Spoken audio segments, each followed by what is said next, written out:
There is a silence that belongs to the land, a kind of stillness that exists beneath the noise of cities and the rush of modern life.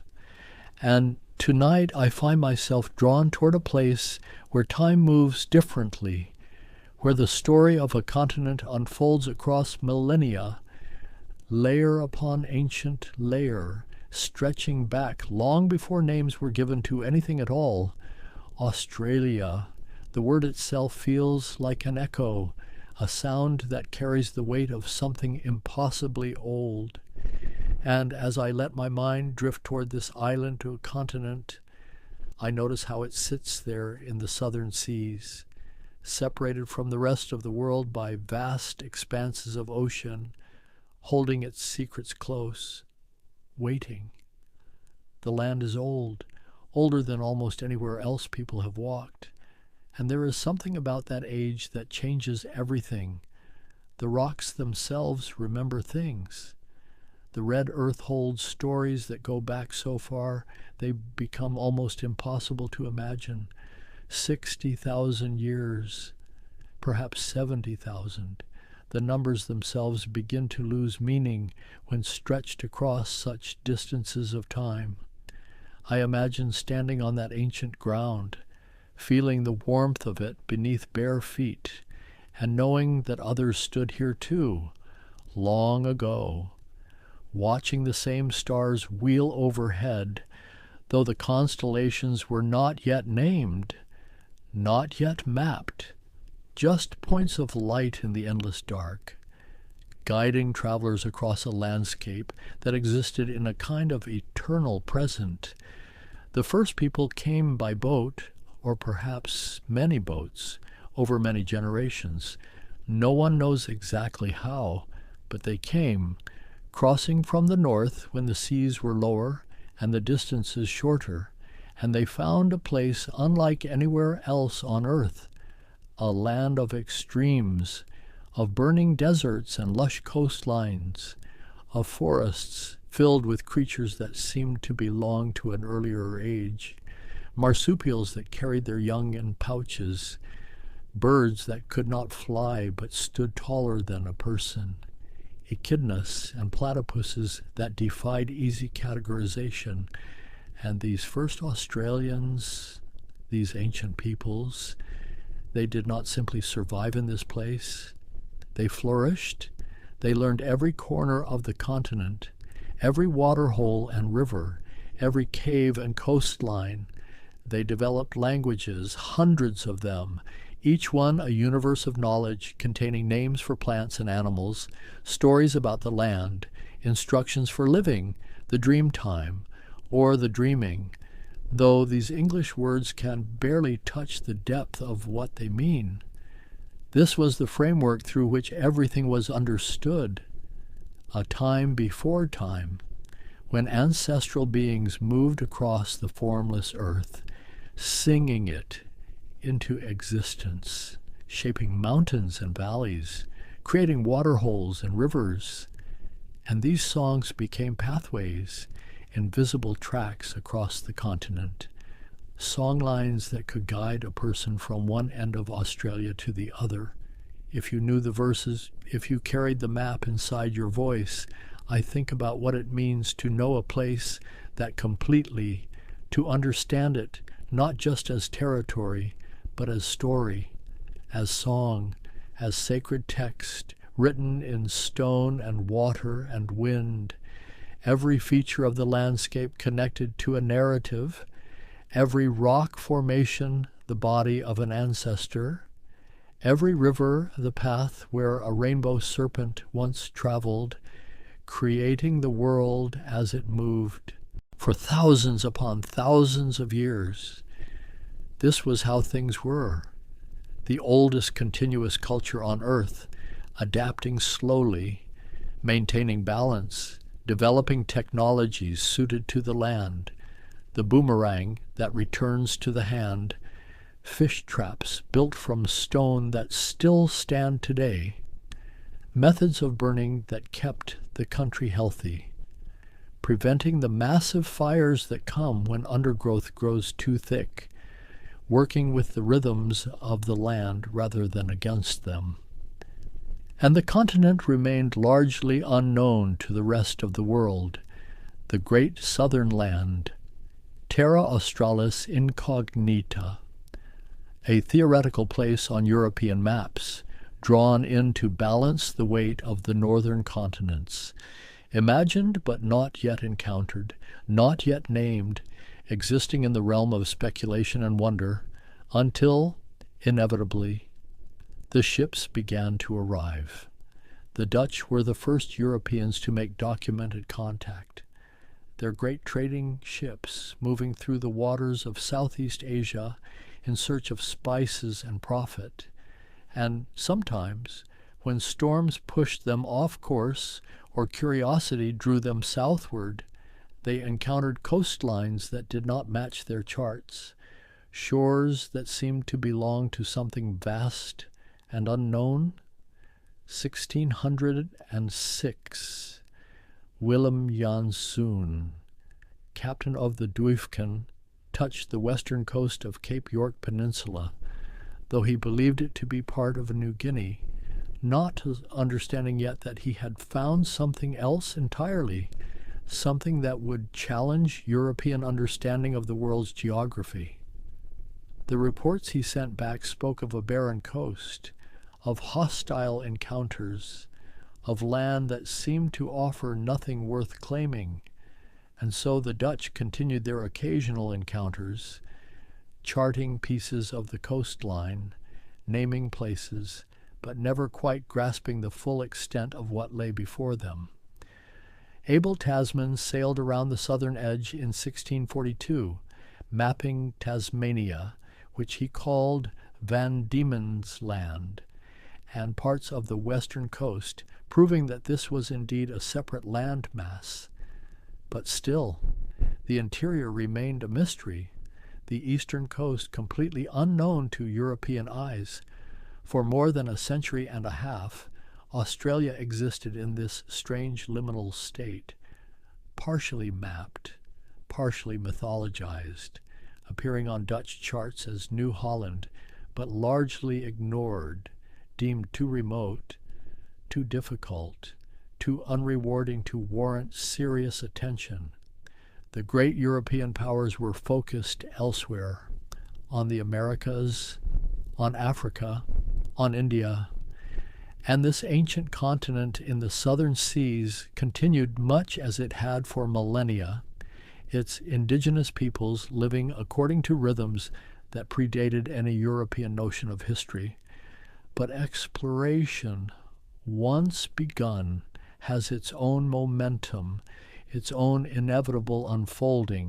1770, and a young British naval officer named James Cook, commanding a ship called the Endeavour, sailed into waters that would change everything. His mission was partly scientific, to observe the transit of Venus from Tahiti, but his sealed orders contained another purpose: to search for the fabled southern continent, to claim new territories for the British Crown. After completing the astronomical observations, Cook turned the Endeavour southward, then westward, and in April of 1770, the ship reached the southeastern coast of Australia, a place no European had ever charted, and what they saw must have seemed almost impossibly lush after the barren reports of the Dutch encounters with the western deserts: green hills rolling down to sandy beaches, forests of unfamiliar trees, and along the shore people watching the strange vessel with its massive sails. Cook named the place Stingray Bay, then changed it to Botany Bay when his botanist, Joseph Banks, began collecting specimens of the extraordinary plant life, finding species that existed nowhere else on Earth, flowers and trees that would eventually grace gardens in Europe, but which here grew wild and abundant, part of ecosystems that had evolved in isolation for millions of years. The encounters between Cook's crew and the indigenous peoples of the area, the Eora Nation, were brief and complicated, attempts at communication hampered by complete linguistic and cultural difference. The British offered gifts that held no meaning. The Eora showed no interest in European goods, no desire for trade. They simply wanted the strangers to leave, and when the Endeavour finally sailed northward along the coast, continuing its mapping mission, the people of Botany Bay must have hoped that would be the end of it. But Cook's charts were meticulous, his descriptions detailed, and when he reached the northern tip of the continent and claimed the entire eastern coast for Britain, naming it New South Wales, he set in motion events that would fundamentally transform the land and its people.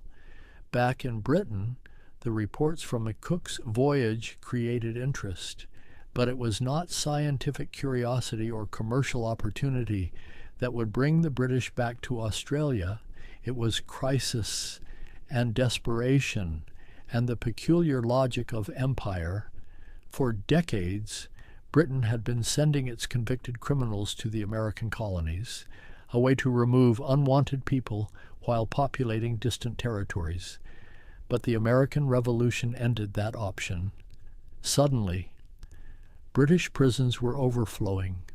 Hulks, decommissioned ships, filled with prisoners and anchored in rivers and harbors, became floating hells. And the government needed a solution, a place to send the condemned that was far enough away to be forgotten. Australia, that remote and largely unknown coast that Cook had claimed, began to seem like an answer. 1787, the first fleet assembled, 11 ships carrying over 1,500 people, about 750 of them convicts. Men and women convicted of crimes that ranged from serious to trivial: theft of bread, poaching, petty fraud, along with Marines to guard them, officers to command, and a handful of free settlers, all under the command of Captain Arthur Phillip, who had been appointed the first governor of the new colony that did not yet exist except as an idea, a plan, a desperate experiment. The journey took 8 months across oceans that many of the convicts had never even imagined, past the Cape of Good Hope, through the roaring Forties where the wind never stops, into waters where whales breached and albatrosses followed the ships for days. And finally, in January of 1788, the fleet arrived at Botany Bay, the place Cook had described 18 years earlier. But Botany Bay proved unsuitable. The harbor was too shallow, too exposed to the wind, and Philip, searching for better anchorage, sailed a few miles north and found instead a harbor that seemed almost impossibly perfect. Deep water, protected coves surrounded by forested hills. He named it Sydney Cove after the British Home Secretary, and on the 26th of January, 1788, the British flag was raised and the colony of New South Wales was officially established. The indigenous people of the Sydney area, the Eora and the Cadigal, watched this arrival with growing concern. At first perhaps thinking these pale strangers would leave as Cook had left. But as the newcomers began cutting down trees, building structures, marking out plots of land, it became clear that something unprecedented was happening. The British were claiming the land as if it belonged to no one, as if the thousands of years of indigenous presence simply did not count, operating under a legal fiction called terra nullius, land belonging to no one, which allowed them to ignore the complex systems of ownership and custodianship that had governed the continent for millennia. The early years of the colony were brutal. The British had arrived with almost no understanding of how to survive in this environment. The soil around Sydney Cove was poor. The climate unlike anything they knew. Crops failed. Supplies ran low. Scurvy and dysentery spread through the settlement, and the relationship with the indigenous peoples deteriorated rapidly as the colonists took more land, more resources, disrupting hunting grounds and sacred sites. 1789, smallpox swept through the indigenous population around Sydney, a disease they had never encountered, against which they had no immunity. Entire communities were devastated. Some estimates suggest half the indigenous population in the region died within a year, bodies left unburied because there were not enough healthy people to perform the proper ceremonies, and the British, whether they introduced the disease deliberately or accidentally, benefited from the catastrophe as resistance to their presence weakened. Yet some individuals tried to bridge the impossible divide. Bennelong, a Gadigal man who was captured by the British but eventually chose to engage with them, learning English, even traveling to England and meeting King George III, trying perhaps to understand these newcomers, to find some way to negotiate survival for his people. His story is complicated, viewed differently by different people, some seeing him as a collaborator, others as a skilled diplomat working within impossible constraints. The colony slowly, painfully established itself. More convicts arrived, more free settlers. The population grew, and the British began to expand beyond Sydney, searching for better farmland, for grazing country, pushing westward into the interior, and with each expansion, more indigenous people were displaced, more land was taken, more complex and ancient connections to country were severed. 1793, free settlers were granted land, creating a new class of colonial landholders, and the shape of Australian society began to form.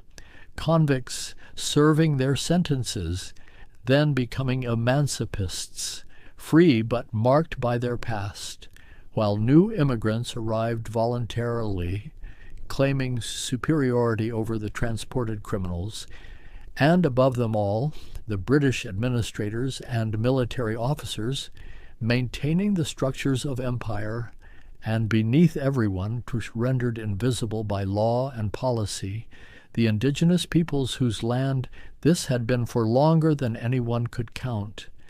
The colony was harsh, violent, divided, a place of punishment and possibility, of desperation and ambition, built on dispossession and maintained through force, and yet it endured, grew, spread, sending out tendrils of settlement that would eventually reach across the entire continent, transforming everything they touched.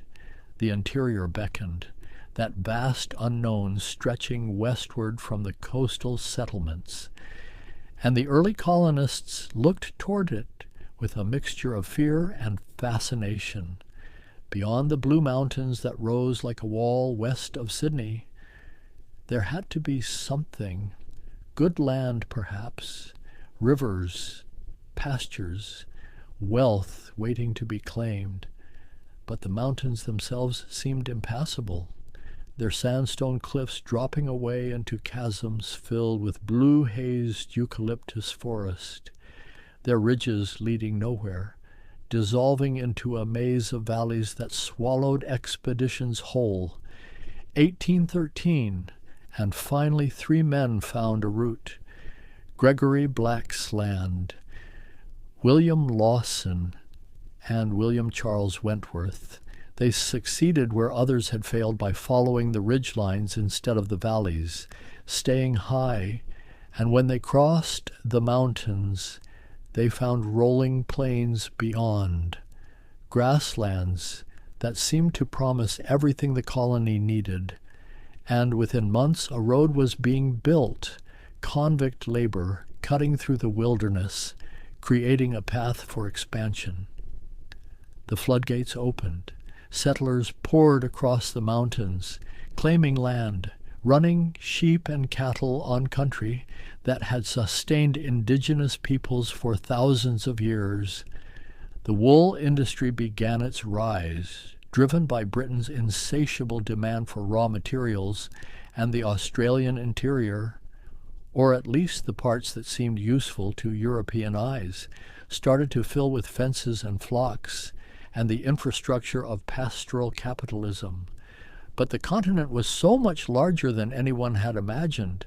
The early maps were mostly blank space, coastlines marked, but interiors unknown, and the question of what lay in the center, whether there might be an inland sea, fertile valleys, or just more desert, drove expeditions deeper and deeper into the unknown. 1829. Charles Sturt followed the Murrumbidgee River, hoping it would lead to an inland sea. Instead, he found it joined the Murray, Australia's longest river, and followed that waterway all the way to the ocean, proving there was no inland sea, just the slow brown waters of rivers that drained the eastern highlands. And the realization began to dawn that much of the interior was dry, inhospitable, nothing like the pastoral dreams that had driven expansion. The indigenous peoples of these inland regions found themselves facing the same dispossession that had devastated coastal communities. But here, away from the oversight of colonial administrators, the violence was often more extreme, more brutal. Frontier settlers saw Aboriginal people as obstacles to be removed, not even human in their eyes, and massacres became common. Entire groups killed for resisting the theft of their land, for spearing sheep, for simply existing in places that colonists wanted. The records of these killings are fragmentary, often deliberately obscured, but the evidence that remains speaks of a systematic campaign of violence, poisoned flour left at water holes, hunting parties that targeted people instead of game, children taken from their families, a pattern of destruction that would continue for more than a century, and which the euphemistic term settlement completely fails to capture. 1835. The city of Melbourne was founded on the Yarra River in the territory of the Kulin Nation, and within a few years it had grown from a collection of tents to a substantial town, driven by the wealth from pastoral expansion, by the ambitions of colonists who saw opportunity in every acre of stolen land.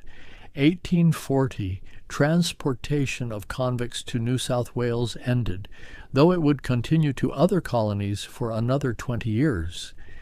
And the nature of Australian society began to shift. Fewer convicts, more free immigrants, people seeking opportunity, escape, a new start. And the colony began to imagine itself as something more than just a dumping ground for Britain's unwanted. Then, 1851, everything changed again. Gold. A prospector named Edward Hargraves, returning from the California gold rush, recognized similar geology near Bathurst in New South Wales, and when he found gold, when the news spread, it triggered a frenzy that would transform Australia more rapidly and completely than anything that had come before. Within months, tens of thousands of people flooded to the goldfields from Sydney, from Melbourne, from Tasmania, abandoning jobs, leaving family, hoping to strike it rich. And soon ships were arriving from around the world, from China, from Europe, from California, carrying people who had heard the rumors, who dreamed of fortune, who were willing to risk everything for the chance of finding gold. The fields at Ballarat, at Bendigo, at Castlemaine, became tent cities almost overnight, chaotic, violent, cosmopolitan in a way that the rigid colonial society had never been. Chinese miners worked claims alongside Irish laborers, German prospectors alongside American adventurers, and the colonial authorities struggled to maintain control, to tax the findings, to impose order on a population that had grown too large and too diverse to easily manage. The license system, which required miners to pay for the right to dig, regardless of whether they found anything, bred resentment, especially among those who had come seeking freedom and found instead another form of exploitation. And at Ballarat in 1854, that resentment exploded into rebellion. The Eureka Stockade, a makeshift fort built by miners who refused to pay the license fees, who demanded democratic reforms, who burned their license in defiance of the authorities, and on the 3rd of December, government troops attacked the stockade. The battle lasted only minutes. 22 miners and 5 soldiers died, and the rebellion was crushed. But it became a founding myth of Australian democracy, a moment when ordinary people stood against unjust authority, when the ideals of fairness and equality were defended with blood. The gold rush brought more than just wealth. It brought diversity, ideas, a new sense of what Australia could be. Melbourne grew into one of the richest cities in the world. Grand buildings rose, universities were founded, railways connected the growing towns, and the 6 separate colonies that made up British Australia began to develop their own distinct identities. New South Wales, Victoria, Queensland, South Australia, Western Australia, Tasmania, each with its own government, its own ambitions, its own vision of the future. But beneath all this growth and prosperity, the dispossession of indigenous peoples continued in Queensland, where pastoral expansion moved into the tropical north. The violence was particularly extreme. Native police units, composed of Aboriginal men from distant regions and commanded by white officers, hunted down and killed indigenous people who resisted the occupation of their lands, a genocidal policy that the colonial government actively supported. In Tasmania, the violence had been even more complete. The indigenous population had been devastated by disease, by massacre, by forced relocation.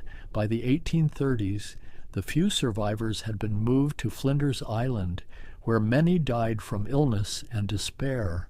By some accounts, the full-blooded Tasmanian Aboriginal population was extinct by the early 20th century. Though this narrative ignores the continued existence of Aboriginal Tasmanians of mixed descent, who maintained their identity and culture despite everything that had been done to destroy them. The 1860s and 70s saw continued expansion.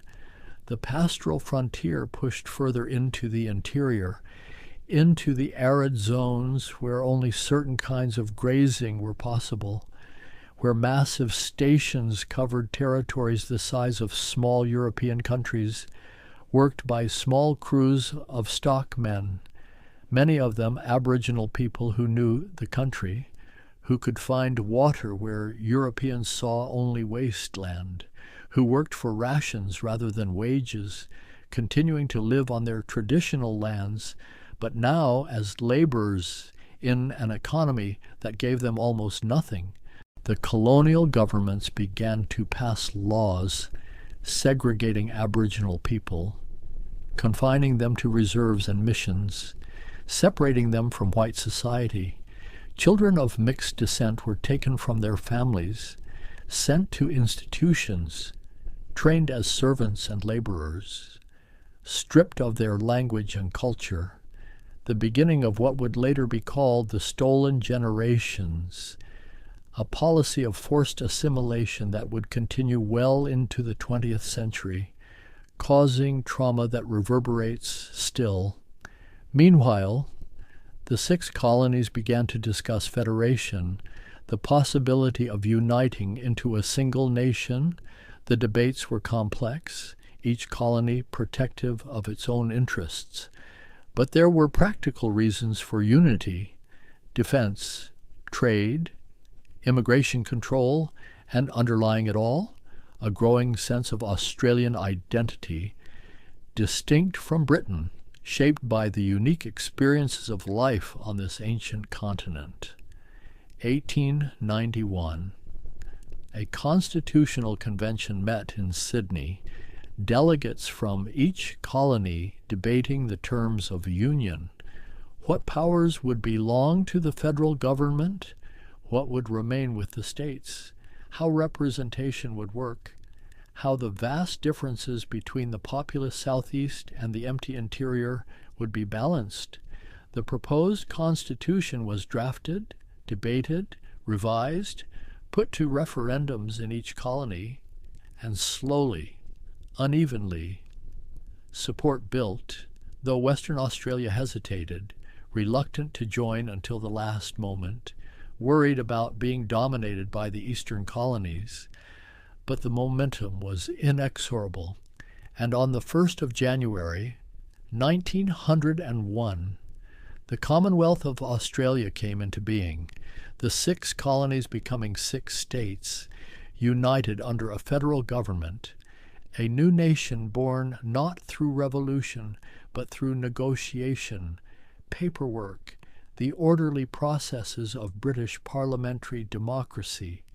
The first parliament met in Melbourne, the temporary capital, while a new city was planned for the permanent seat of government, and one of its first acts was to pass the Immigration Restriction Act, the foundation of what would become known as the White Australia policy, designed to keep Australia British, to prevent Asian immigration, to maintain racial purity, the new nation defining itself not just by what it was, but by who it wanted to exclude.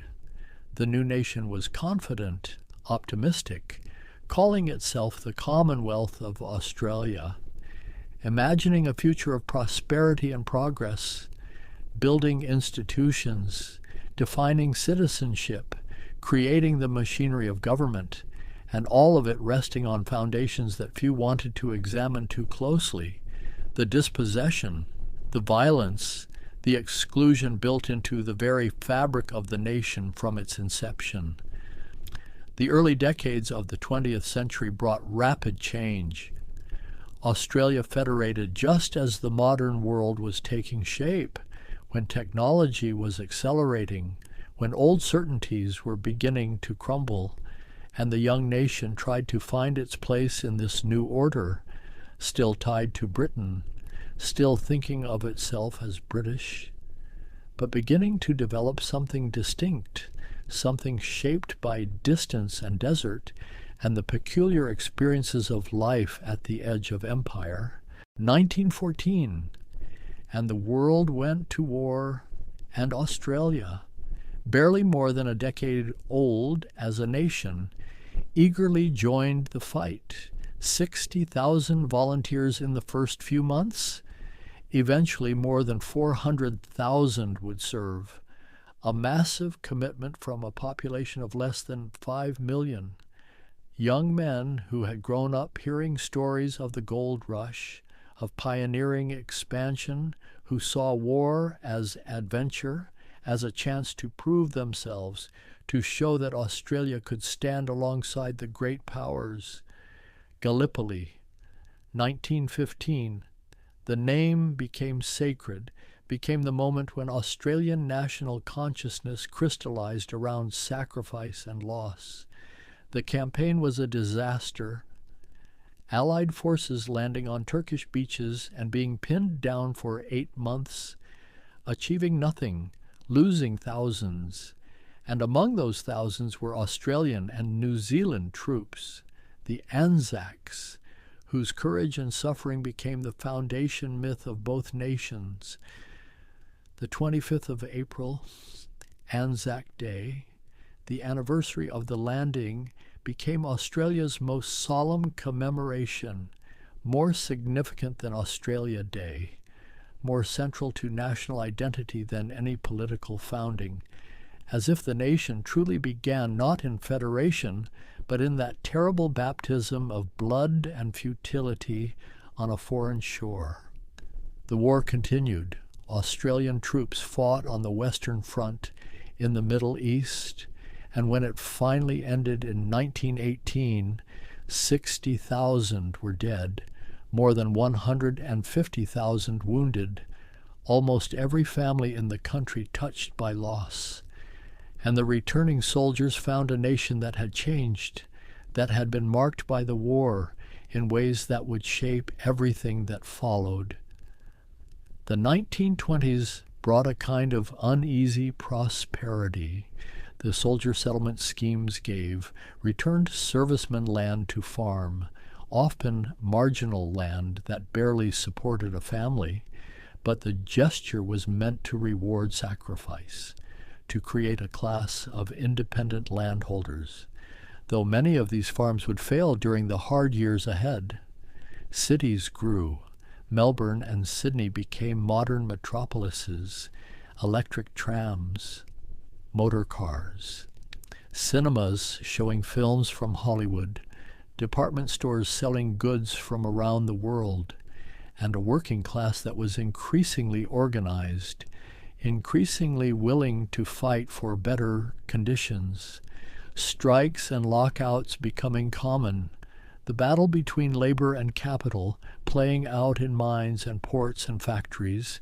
The White Australia policy remained firmly in place, immigration carefully controlled to maintain racial homogeneity, and Indigenous Australians remained largely invisible to the nation that had been built on their land, confined to reserves, subject to regulations that controlled every aspect of their lives, denied citizenship in their own country, their children still being taken, their languages still being suppressed, their very existence an inconvenience that the nation preferred not to acknowledge.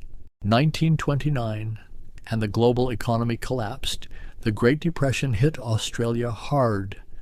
Unemployment soaring to 30%, families evicted from their homes, shanty towns growing on the edges of cities, soup kitchens feeding the desperate, and the optimism of the early century curdling into something harder, more suspicious, the political extremes gaining ground as people looked for someone to blame, something to believe in.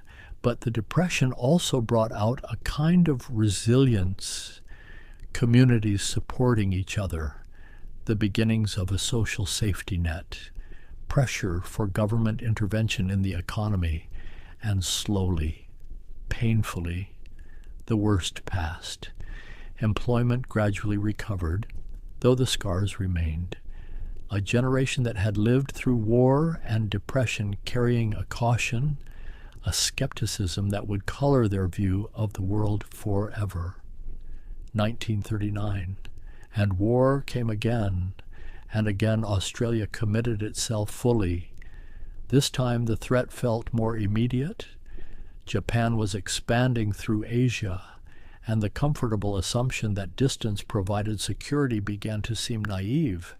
When Singapore fell in 1942, when Japanese forces swept through Southeast Asia, when bombs fell on Darwin, Australia confronted for the first time the possibility of invasion, of destruction, of everything being lost. The war changed Australia's relationship with Britain. When British forces prioritized the defense of Britain itself, Australia turned to America, a new alliance, a new protector, and though loyalty to Britain remained, the old certainties had shifted. The Dominion was learning to think of itself as a Pacific nation, not just a distant outpost of empire. The post-war years brought transformation, immigration on an unprecedented scale, not just British migrants, but displaced persons from Europe, Italians, Greeks, Poles, Germans, people fleeing the ruins of war, seeking a new start, and they changed Australia, brought new foods, new languages, new ways of being, challenging the old Anglo-Celtic homogeneity, though the white Australia policy still kept out anyone who wasn't European. The 1950s were conservative, conformist, prosperity growing, but expectations limited. Suburban houses spreading across the plains around the major cities, quarter-acre blocks with gardens and garages, the Australian dream defined by home ownership, by security, by a kind of modest comfort that seemed like victory to people who remembered the Depression, who had lived through war. But beneath the surface, changes were building. Indigenous Australians were organizing, demanding recognition, demanding rights, the campaign for citizenship, for the vote, for basic human dignity gaining momentum. And though progress was slow, though resistance was fierce, the absolute certainty of white supremacy was beginning to crack. 1967, a referendum asked Australians whether Indigenous people should be counted in the census, whether the federal government should have power to make laws for them. 90% voted yes, an overwhelming mandate. And though it was only symbolic, though it changed little in practical terms, it marked a shift, an acknowledgement that the fiction of terra nullius, the pretense that Australia had been empty, could no longer be maintained. The 1970s brought more upheaval. The White Australia policy was finally dismantled. Immigration opened to Asia, to the Middle East, to anywhere, and Australia began to become genuinely multicultural, a transformation that happened remarkably quickly, remarkably peacefully, though not without tension, not without resistance from those who mourned the loss of the old Anglo-Australia. Indigenous people began to speak more loudly, more insistently. Land rights movements emerged. The tent embassy established on the lawn of Parliament House in Canberra in 1972, a permanent protest against dispossession, against the ongoing denial of sovereignty. And though governments made gestures, passed some land rights legislation, returned some territory, the fundamental questions remained unresolved. Whose land is this? Who has the right to determine its future? 1992, the Mabo decision, a legal case brought by Eddie Mabo and other Torres Strait Islanders, in which the High Court finally rejected terra nullius, acknowledged that Indigenous peoples had owned the land, had never ceded it, and though the decision was limited, applying only to specific circumstances, it fundamentally changed the legal landscape, opened the possibility of native title claims, forced Australia to confront its history in ways it had always avoided. The apology came much later, 2008.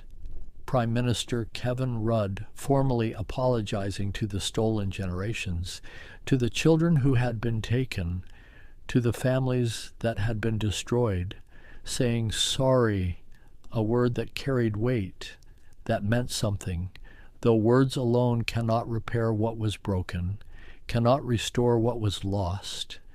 And through all these transformations, through federation and war and depression and prosperity and social change, the land itself remained ancient, patient, holding memories that no human event could erase. The rocks still red in the center, the forests still green along the coasts, the rivers still flowing, though many were now dammed. diverted, managed for human purposes. The cities grew into gleaming towers of glass and steel. Sydney's harbour bridged, its opera house rising like white sails against the blue. Melbourne sprawling endlessly. Brisbane, Perth, Adelaide, all of them expanding, consuming the land, but never quite taming it. Bushfires still swept through when the conditions were right. Droughts still came. Floods still washed away the careful human constructions, reminders that this continent operates on its own terms, its own timescales, and the question of what it means to be Australian, what this nation is, what it should become, remains unresolved, contested, evolving, a conversation that includes voices that were once silenced, perspectives that were once ignored. Indigenous Australians reclaiming language, culture, connection to country, migrants bringing new traditions, new stories, all of it mixing, changing, creating something that no one could have predicted when that first fleet arrived at Sydney Cove more than 2 centuries ago. The history is long, complicated, marked by both achievement and atrocity, by moments of courage and periods of shameful injustice. And perhaps the only honest way to understand it is to hold all of it together, to resist the temptation to simplify, to acknowledge both the indigenous civilizations that sustained themselves for tens of thousands of years and the colonial society that tried to erase them, both the democratic ideals that shaped the Federation and the racist exclusions that defined its early decades, both the courage of individuals and the violence of systems. Australia is a palimpsest, layer upon layer of story written over older stories. And if you know how to look, if you let your attention soften and drift, you can see them all at once, the Dreamtime tracks still running beneath the highways, the old ceremonial grounds now covered by shopping centers, the song lines continuing even when no one remembers the words.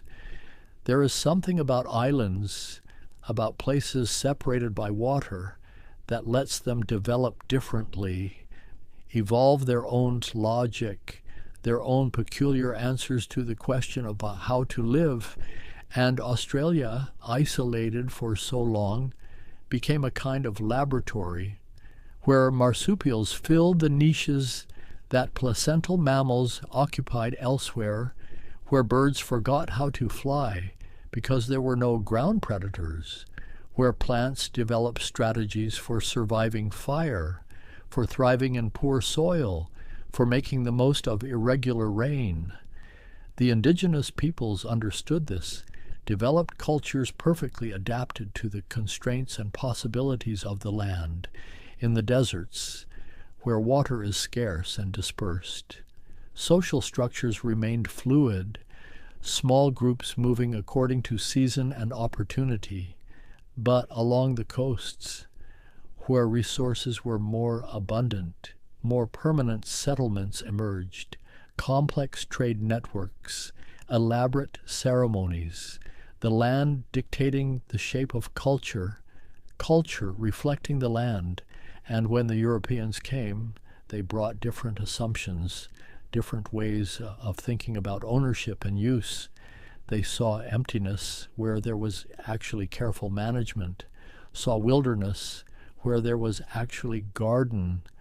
The Aboriginal people had shaped the landscape for millennia through controlled burning, through selective harvesting, through spiritual practices that were also ecological practices. But this kind of custodianship was invisible to eyes trained to see only fences and plows. The collision between these worldviews, between indigenous custodianship and European ownership, between cyclical time and linear progress, between belonging to country and claiming country, this collision is still happening, still unresolved, still generating friction and pain and occasionally moments of genuine understanding, of bridge building, of recognition. There is a quality to Australian light that is hard to describe, something about the clarity of it, the way it falls across the land at certain times of day, turning the red earth almost luminous, making the eucalyptus leaves shimmer silver green, creating distances that seem to breathe.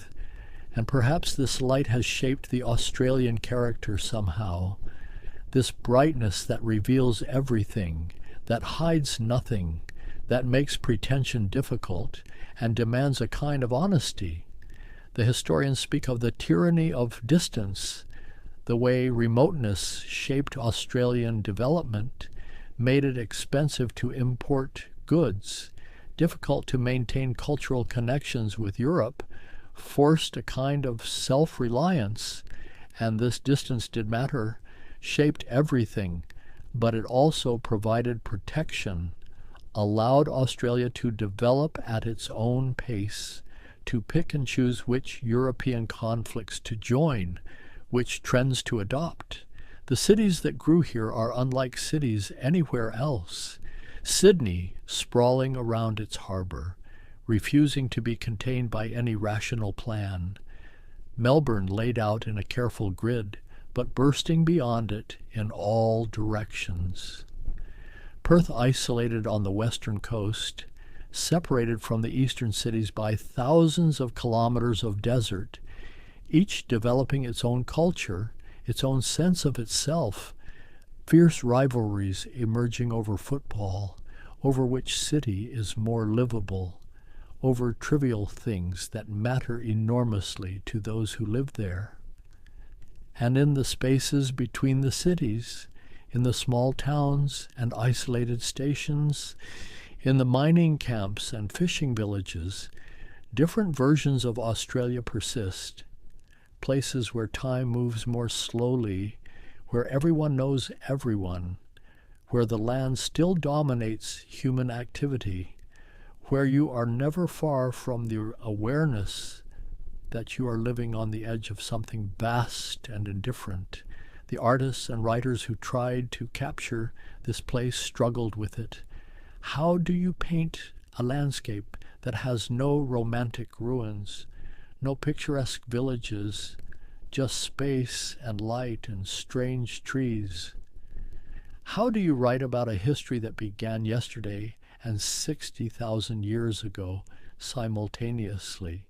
Early attempts often failed, applied European aesthetics to scenes that required something else, but gradually a distinctly Australian voice emerged, understated, ironic, attentive to the harsh realities, but also the subtle beauties.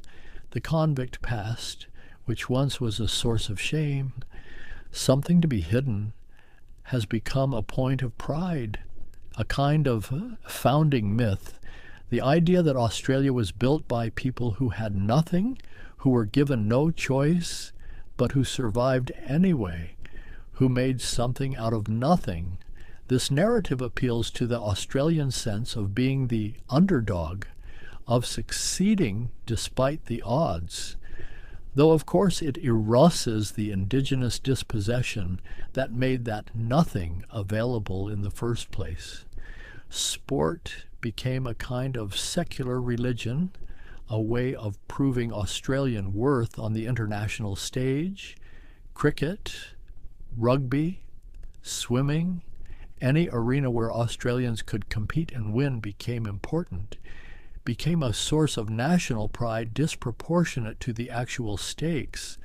And perhaps this too is about distance, about the need to be noticed, to matter, to be taken seriously by a world that often seemed to forget that Australia existed. The political culture that developed was pragmatic, skeptical of grand ideologies, willing to experiment. The first country to have a labor government, early adoption of the secret ballot, strong unions, a social safety net that predated many other developed nations, but also deep conservatism, xenophobia, a tall poppy syndrome that cut down anyone who seemed to be getting above themselves, contradictions everywhere, generosity and meanness existing side by side, and always, underneath everything, the unresolved question of sovereignty, of who this land belongs to. Indigenous Australians never signed treaties, never ceded their land. Legally, morally, it remains theirs. And yet a whole nation has been built on the assumption of possession. And how do you reconcile that? How do you create justice when the injustice is foundational, when the crime and the nation are the same thing?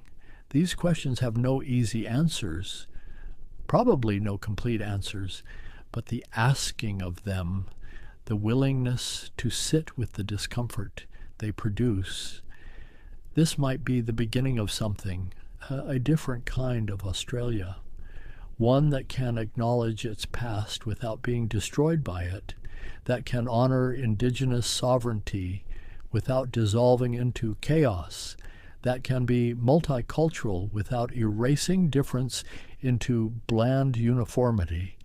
The land will outlast all of these human arrangements, all of these arguments about ownership and identity. The rocks of the Kimberley will still be there when every city has crumbled. The Great Barrier Reef, if it survives warming seas, will still be building itself. The desert will still burn red under an indifferent sun. And perhaps there is something calming in that, in the knowledge that human dramas, important as they are to us, are brief flickers against the deep time of geology and evolution.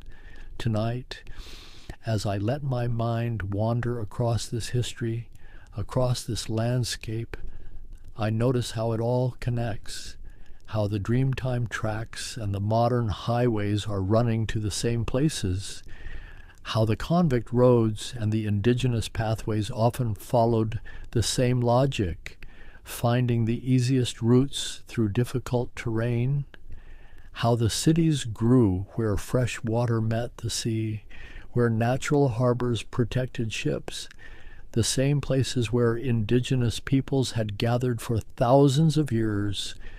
Good country, recognizable to anyone who knows how to read it. And I notice too how much has been lost, languages that will never be spoken again, stories that died with the last people who knew them, entire ways of being in the world erased so thoroughly that we cannot even imagine what we are missing. This is the cost. This is what was destroyed to make room for the nation that exists now. But also, what persists, what endures despite everything. Indigenous cultures adapting, surviving, reclaiming, young people learning languages their grandparents were forbidden to speak, connecting with country in ways their parents could not. And this too is part of the story of resilience, of refusal to be erased, of insistence on continuing despite all the forces arrayed against continuation. The night is deep now, and the stories have wound themselves out, following their own rhythms, their own logic, like rivers finding their way to the sea, or like the song lines, connecting one place to another through narrative, through memory, through the simple act of paying attention. Australia remains complex, contradictory, beautiful and brutal, ancient and new, a place where 60,000 years of history meets 250 years of colonization meets an uncertain future, where the oldest continuing culture on Earth coexists, often uneasily, with one of the world's most successful multicultural democracies, where the land itself still determines so much, still sets limits, still offers possibilities. And perhaps that is enough, not to resolve everything, not to tie up the story with neat conclusions, but simply to acknowledge the weight of it, the texture of it, to let it rest in the mind like sediment settling in still water, visible, present, real. The continent sleeps under its stars, the Southern Cross wheeling overhead, the same stars the first people saw, the same stars that guided ships across impossible oceans, the same stars that will burn long after all human stories have ended, and in their light the land continues, patient, ancient, holding everything that has happened on its surface, in its soil, in its bones. The silence deepens, and in that silence there is room for everything, for all the voices, all the stories, all the versions of what Australia is and was and might become. And the land receives them all, indifferent, eternal, dreaming its own dreams beneath the weight of human history, beneath the overlay of names and borders and claims, just being what it has always been, what it will always be, long after the arguing stops, long after the last word is spoken, long after everything returns to earth and stillness and the slow, patient work of stone and time. There is something about fire, the way it reaches upward into darkness, the way it defies the pull of earth and climbs toward the stars. For thousands of years, humanity watched flames rise, watched sparks drift skyward in the night, and wondered what lay beyond the veil of atmosphere, beyond the ceiling of clouds and wind. The dream of flight is ancient, but the dream of leaving Earth entirely, of breaking free from gravity's patient grip, this dream required more than wings, more than wind. It required understanding something fundamental about the nature of motion itself, about action and reaction, about the simple and profound truth that pushing against something, anything, even the air itself, could create movement in the opposite direction. In the stillness of night, somewhere in ancient China, more than 1,000 years ago, someone watched bamboo tubes packed with a particular mixture of saltpeter and sulfur and charcoal, watched them burst into flame and leap from the fire, skittering across the ground with a hiss and a trail of sparks. And in that moment, perhaps without fully understanding it, witnessed the principle that would one day carry humanity beyond the atmosphere. The rocket is not like other machines. It does not push against the ground like a wheel, does not push against water like an oar, does not even push against air like a wing. Instead, it carries everything it needs within itself, its own fuel, its own means of combustion, its own path forward. It is fundamentally independent, a self-contained system of thrust and motion, and so the story begins not with a single inventor, not with one brilliant mind conceiving the whole idea as complete and perfect, but with centuries of gradual understanding, with fireworks masters in ancient dynasties, with alchemists mixing powders in medieval workshops, with natural philosophers asking questions about mass and acceleration and the laws that governed all movement. The night sky has always called to us. Those points of light scattered across the darkness, distant and unreachable, and yet somehow familiar, somehow important, as if we knew, even before we understood why, that reaching them would require us to become something more than we had been. In the beginning, rockets were simple things, tubes of paper or bamboo, filled with black powder, sealed at one end and open at the other.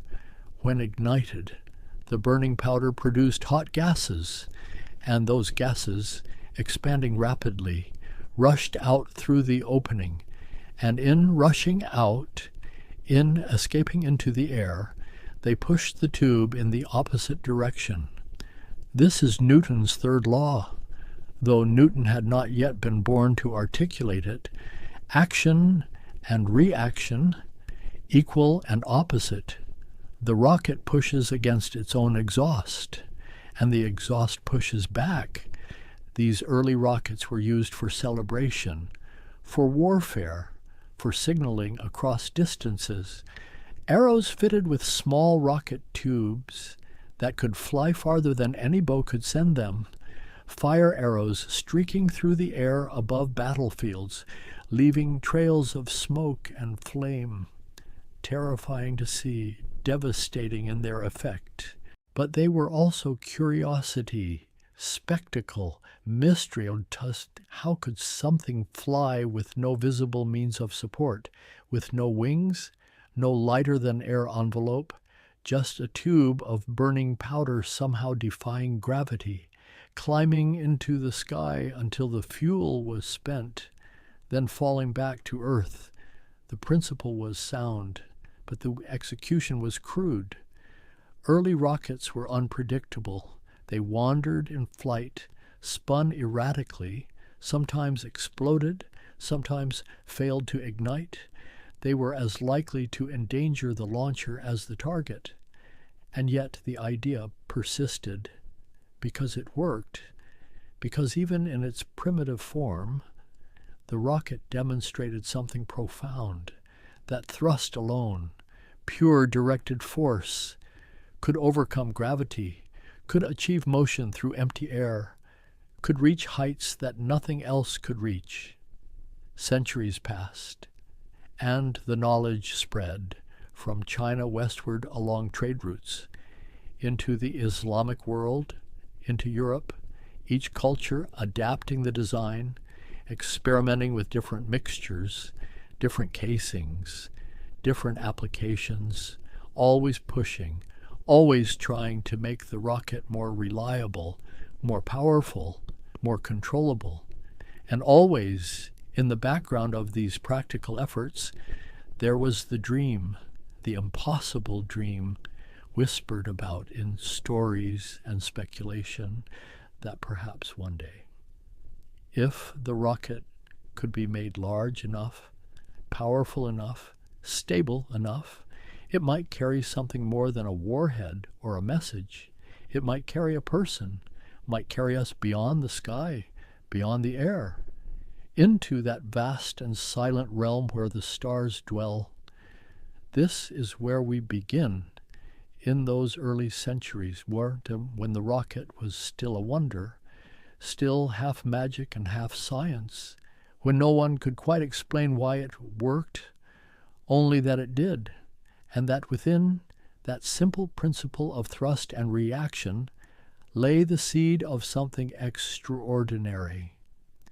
The earliest reliable accounts speak of the 13th century, of the Song dynasty in China, of soldiers defending their cities against Mongol invaders, of arrows fitted with tubes of fire that flew farther and faster than anything drawn by bowstring alone. These fire arrows, or huojian, were simple in construction but revolutionary in concept. A hollow tube attached to the shaft of an arrow, packed with black powder. The powder a mixture refined over centuries by alchemists seeking immortality. Saltpeter and sulfur and charcoal ground together in precise proportions, each ingredient contributing something essential to the burning. When the powder ignited, it burned rapidly, producing vast quantities of hot gas. And this gas, trapped inside the tube, had nowhere to go but out through the opening at the rear. And as it rushed out, it pushed the arrow forward with tremendous force, carrying it hundreds of feet, sometimes more than 1,000 feet, distances impossible for ordinary archery. The Chinese military treatises of that era, documents like the Wujing Zongyao, the complete essentials from the military classics, described these weapons in careful detail, specified the ratios of ingredients, the length and diameter of the tubes, the methods of attachment to the arrow shaft. This was not magic. This was engineering, systematic and reproducible. But the weapons were unpredictable. The powder sometimes burned too fast, causing the tube to explode, sometimes too slow, causing the arrow to fall short. The tubes were made of paper or bamboo, materials that varied in strength and thickness, and the powder itself, ground by hand, was never quite uniform from batch to batch. Still, the principle was proven. Thrust could propel, force could overcome weight, and the knowledge began to spread, carried by traders and travelers, by the movement of armies and the exchange of ideas along the Silk Road. By the 13th and 14th centuries, accounts of rockets appeared in the Middle East. In the writings of Arab scholars and Persian historians, they called them Chinese arrows or fire lances, and they too began experimenting, modifying the designs, adapting them to their own purposes. In Europe, the knowledge arrived later, brought back perhaps by travelers returning from the East. By the late 13th century, the English monk and philosopher Roger Bacon wrote of black powder, described its composition, warned of its explosive properties, though whether he learned this from experimentation or from manuscripts copied from Eastern sources remains uncertain. The powder itself became known by many names. In Europe it was called serpentine, or simply gunpowder, and it transformed warfare. But for centuries, its primary use was in cannons and in bombards, in weapons that pushed projectiles out through tubes using the force of expanding gases. The rocket, the self-propelled version, remained a curiosity, a novelty. Europeans saw demonstrations, heard reports, but the technology did not take hold immediately. Perhaps because cannons seemed more reliable, more controllable, easier to aim and predict. But in India, rockets evolved in a different direction. By the 18th century, the kingdom of Mysore in southern India had developed military rockets of remarkable sophistication. These were not simple fire arrows, but substantial weapons, iron tubes, sometimes 6 to 8 inches in diameter, attached to bamboo poles that served as stabilizers. The rockets of Mysore were filled with a hard-packed powder, compressed to create slower, more sustained burning, and this gave them greater range. They could fly more than a mile, and their iron casings made them far more destructive than the paper rockets of earlier centuries. The Sultan of Mysore, Hyder Ali, and later his son Tipu Sultan, deployed these rockets in battle against the British East India Company, launching them in volleys, hundreds at a time, the night sky filled with trails of sparks and flame. The sound tremendous, the psychological effect devastating. British officers, witnessing these attacks, wrote detailed reports, described the terror of facing an enemy that could strike from such distances with such fury, and these reports, these accounts of a weapon unlike anything in the European arsenal, eventually made their way back to England. One of those who read the reports with great interest was a man named William Congreve, the son of a British artillery officer, himself an inventor and experimenter, fascinated by the potential of rockets as military weapons. Congreve began his own experiments in the early 1800s, studying the Indian designs, attempting to improve upon them to create rockets that could be manufactured reliably, that could be aimed with some degree of accuracy, that could serve as legitimate weapons of war. He worked methodically, testing different powder formulations, different casing materials, different stabilizer designs.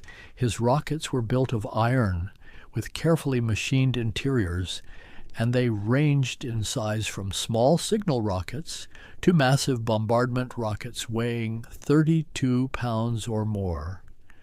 The Congreve rocket, as it became known, was adopted by the British military in 1805, and it saw action in numerous conflicts, most famously in the bombardment of Fort McHenry during the War of 1812.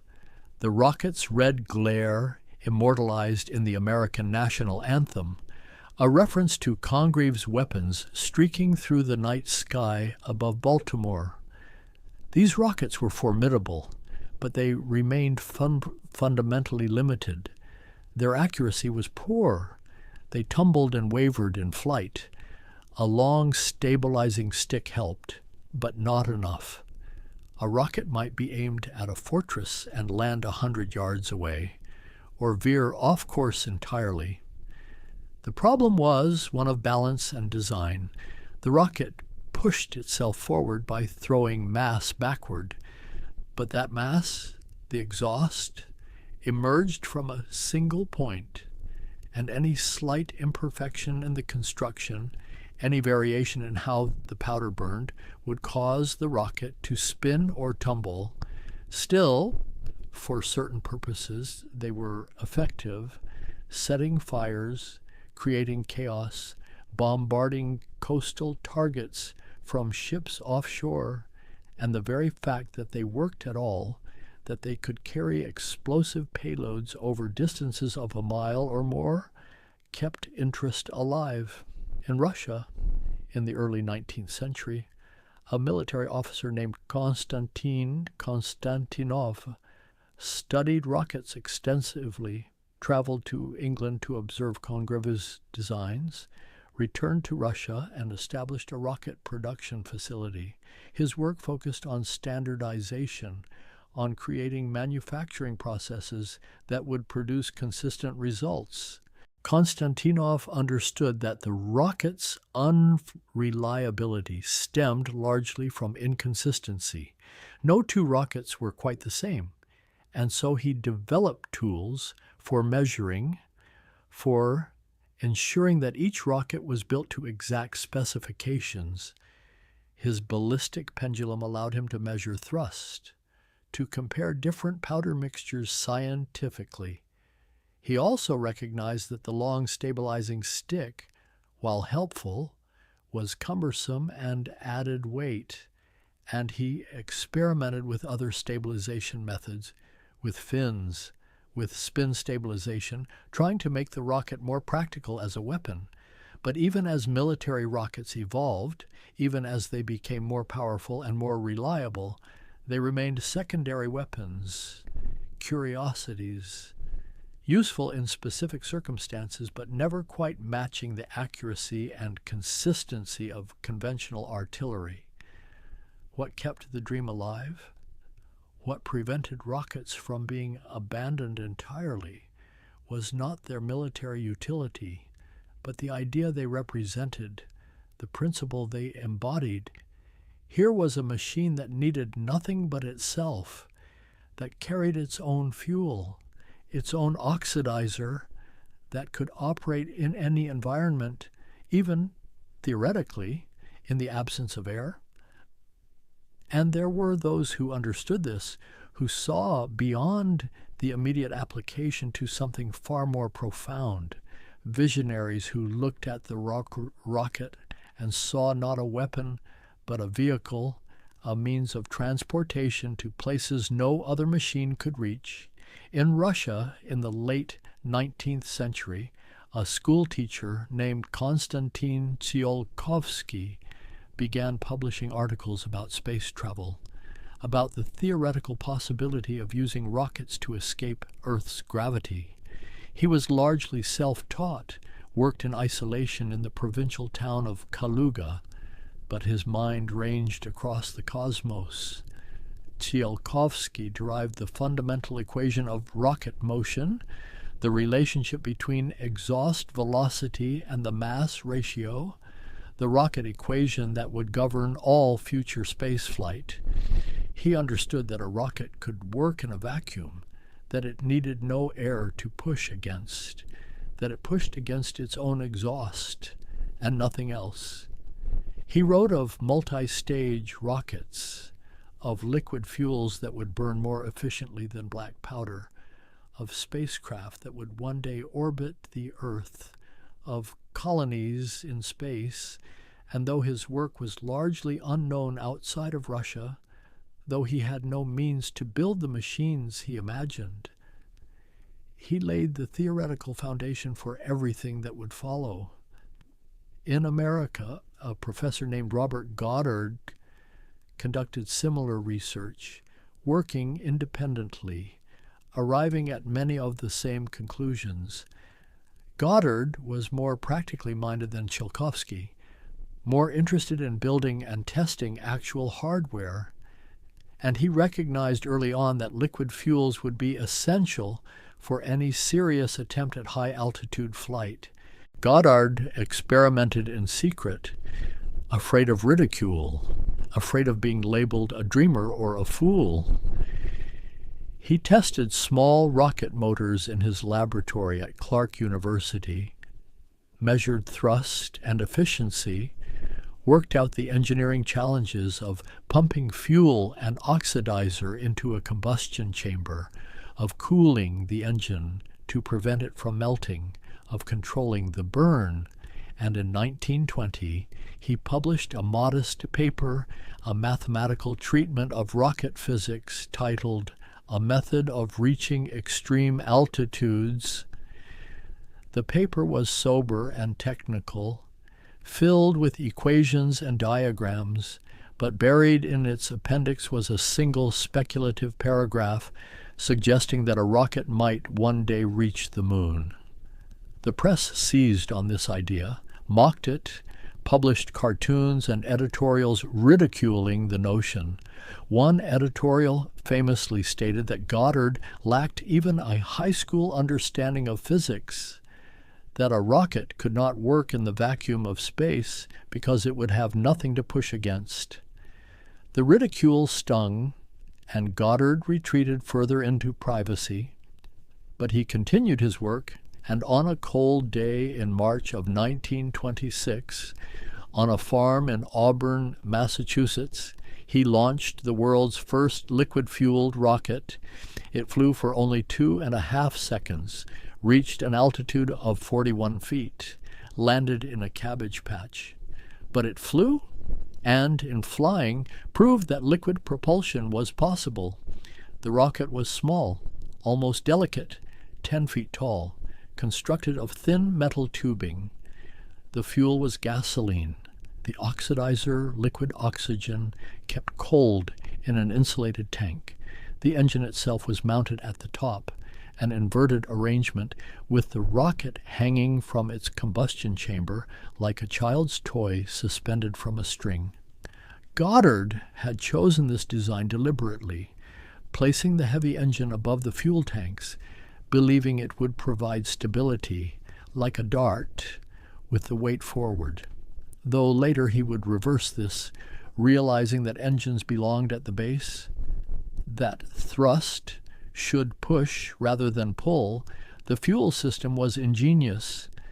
Pressurized tanks feeding liquid through simple valves into a combustion chamber where they mixed and ignited, the engine bell directing the exhaust downward, converting the chaotic energy of burning fuel into focused thrust. And for those 2.5 seconds, it worked. The rocket rose, hesitated, then arced over and fell. But in that brief moment, something fundamental had changed.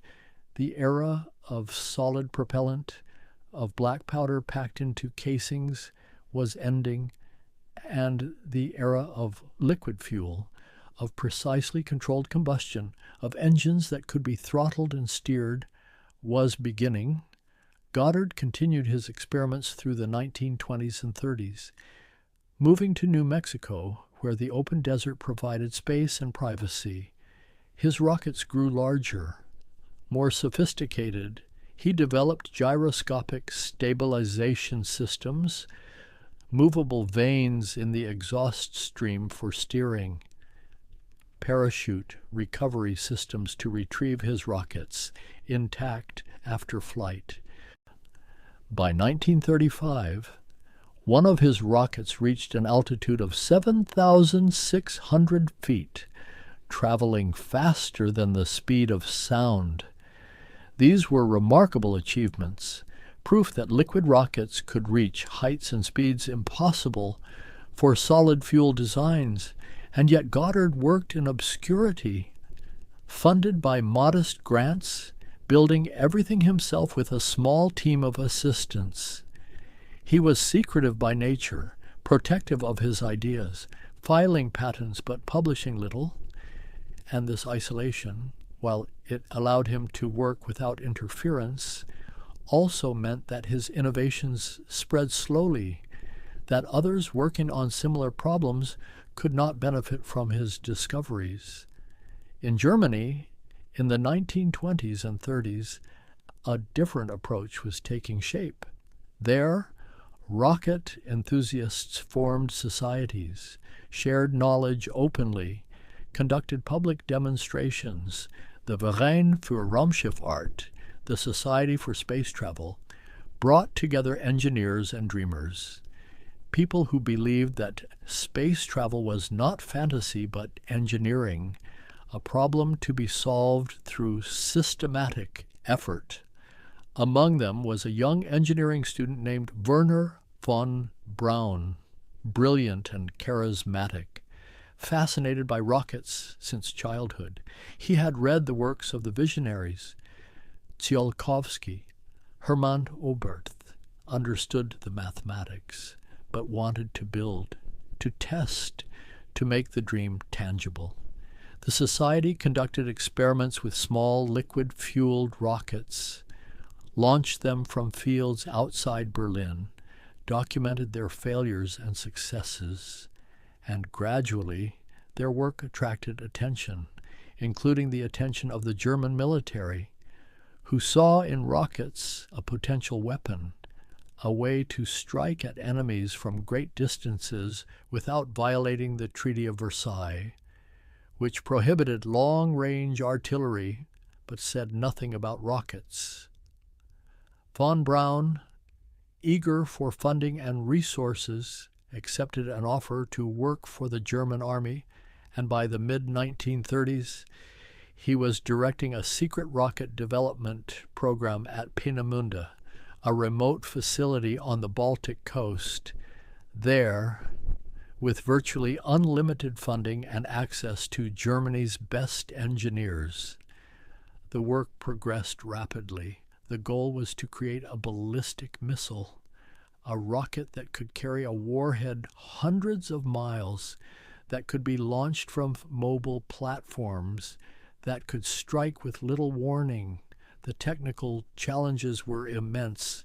The rocket would need to be large, powerful enough to lift a ton of explosives, stable enough to fly a precise trajectory, and reliable enough to be manufactured in quantity. Through years of testing and failure, through countless design iterations, the team at Peenemünde developed the O4 rocket, later renamed the V2 Vergeltungswaffe 2, Vengeance Weapon 2, a machine that represented the culmination of decades of rocket development. The V2 stood 46 feet tall, weighed nearly 13 tons when fueled. Its engine burned a mixture of ethyl alcohol and liquid oxygen, producing 56,000 pounds of thrust, enough to lift the rocket to the edge of space to an altitude of 50 miles or more before the engine shut down and the rocket followed a ballistic arc to its target. The guidance system used gyroscopes and an analog computer, simple by later standards, but revolutionary for its time. It measured acceleration, calculated position, adjusted the rocket's trajectory using graphite veins in the exhaust stream, and when the correct velocity was reached, it shut down the engine. Everything that followed was physics, gravity and momentum carrying the warhead to impact. On the 3rd of October, 1942, the first successful V-2 launch took place. The rocket climbed into the autumn sky above Peenemünde, its exhaust a brilliant white column, and for the first time in human history, a machine reached space, crossed the Kármán line, the boundary where atmosphere gives way to void. Von Braun and his team celebrated. One engineer reportedly said, "Today the spaceship was born. They understood that what they had created was more than a weapon. It was proof that space travel was possible, that rockets could overcome gravity, could reach beyond the atmosphere. But the V-2 was born into war, and its purpose was destruction. Beginning in September of 1944, the rockets were fired at London, at Antwerp, at other Allied cities. They arrived without warning, faster than sound. The first sign of their approach was the explosion, then the sonic boom, then the fading rumble of the rocket's passage through the air. More than 3,000 V-2s were launched in combat, killing thousands of civilians, and though they had little strategic impact on the war's outcome, though they came too late and were too inaccurate to change the tide of battle, they demonstrated something that could not be ignored. The rocket, as a technology, had matured, had become practical, had become powerful. As the war ended, as Allied forces advanced into Germany from both east and west, teams of soldiers and scientists raced to capture the rocket facilities, to seize the documentation, the hardware. The engineers themselves, the Americans and Soviets, both understood that rocket technology would be crucial in whatever conflicts lay ahead.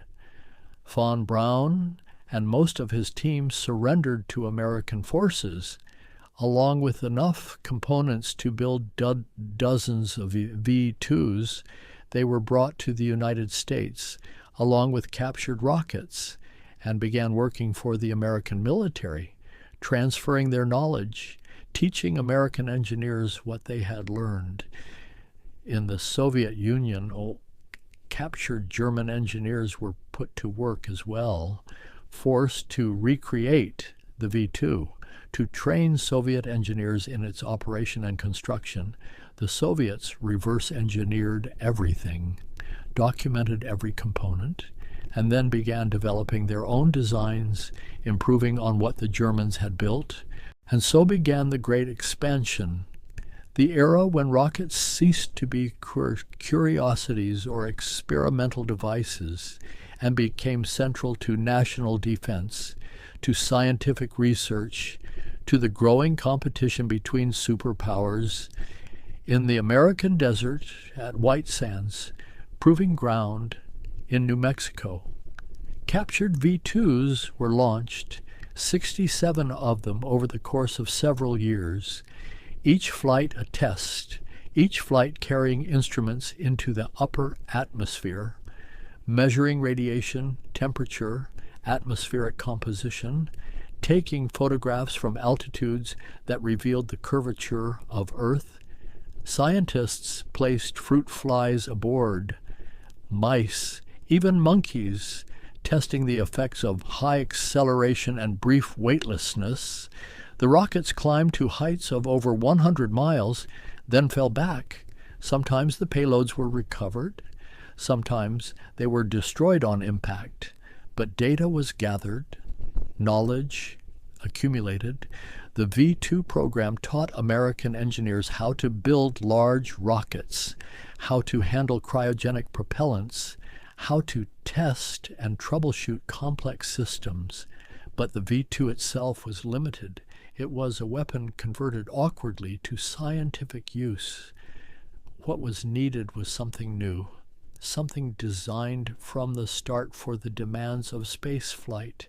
And so the refinement began. The V2 spawned successors, the Viking rocket, the Redstone, each incorporating improvement, better engines, more efficient fuel mixtures, more sophisticated guidance.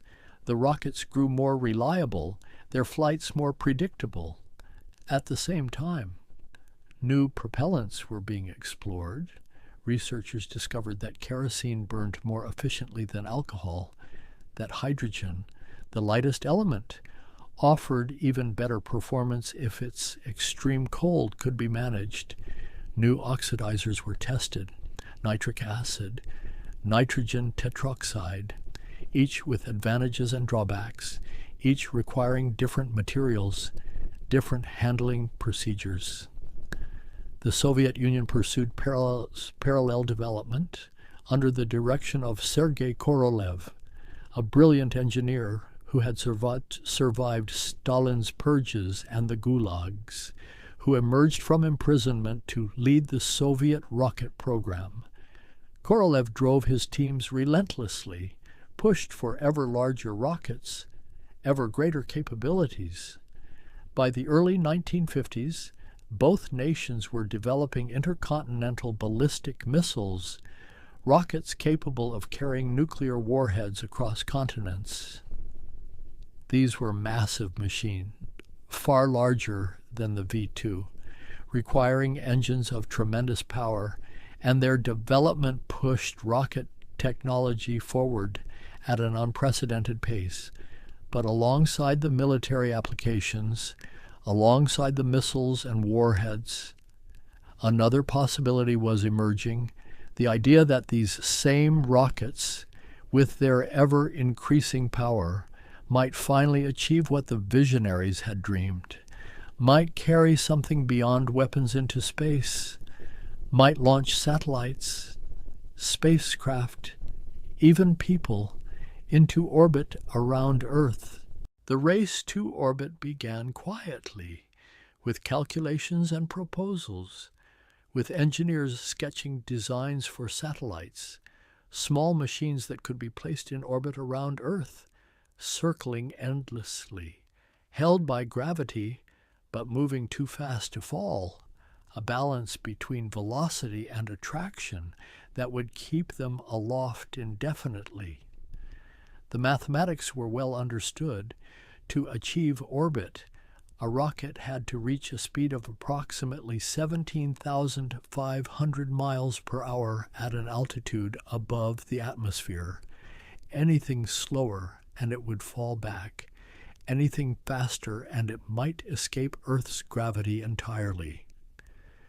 The challenge was not theoretical but practical.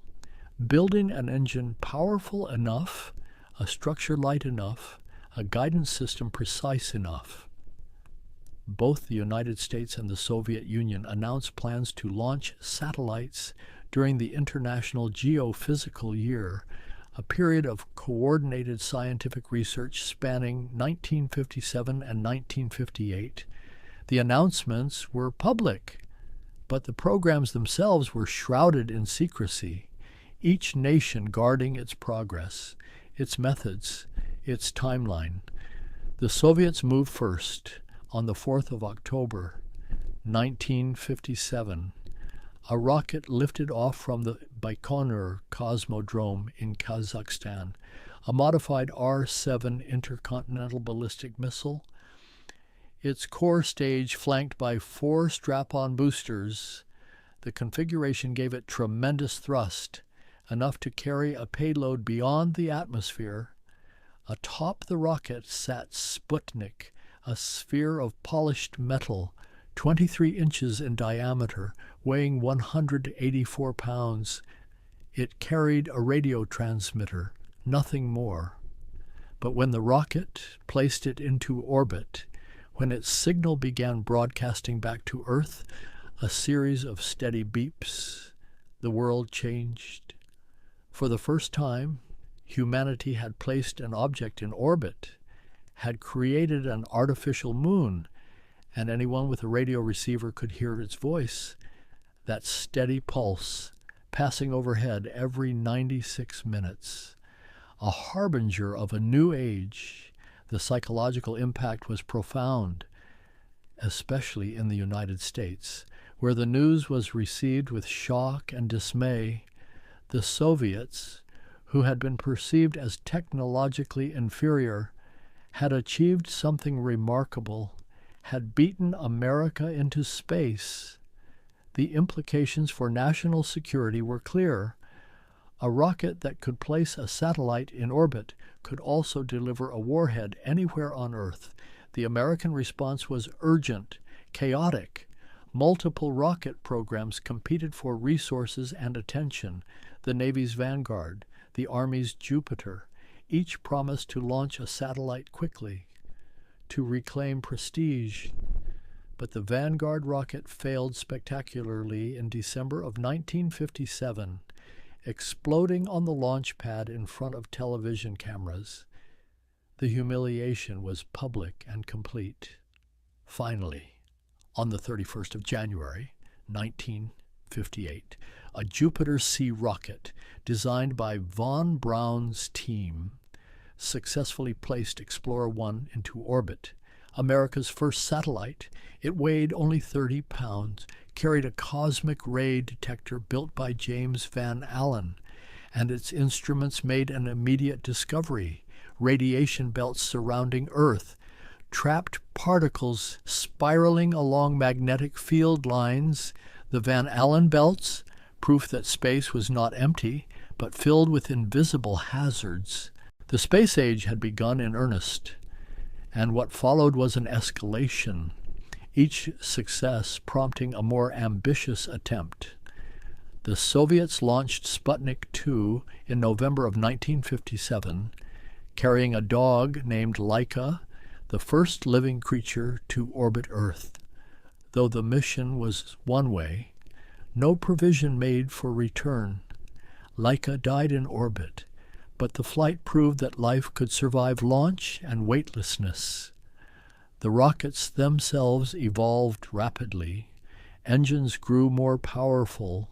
New fuel combinations were tested: liquid hydrogen and liquid oxygen, hypergolic propellants that ignited on contact, each offering different advantages. Hydrogen gave the highest efficiency, the most thrust per pound of fuel, but it was difficult to handle, boiling away at temperatures near absolute zero, requiring elaborate insulation and refrigeration. Kerosene was denser, easier to store, produced greater thrust from a smaller engine, and so it became the fuel of choice for first stages, for the initial climb through the atmosphere, while hydrogen powered the upper stages, the final push to orbital velocity. Staging itself became more sophisticated. The V2 had been a single stage, burning all its fuel, then falling back. But orbital rockets required multiple stages, each one igniting as the previous stage burned out and separated, shedding dead weight, allowing the remaining rocket to accelerate more efficiently. Korolev's R-7 used a unique approach. The 4 strap-on boosters ignited at launch alongside the core stage, all 5 engines burning together.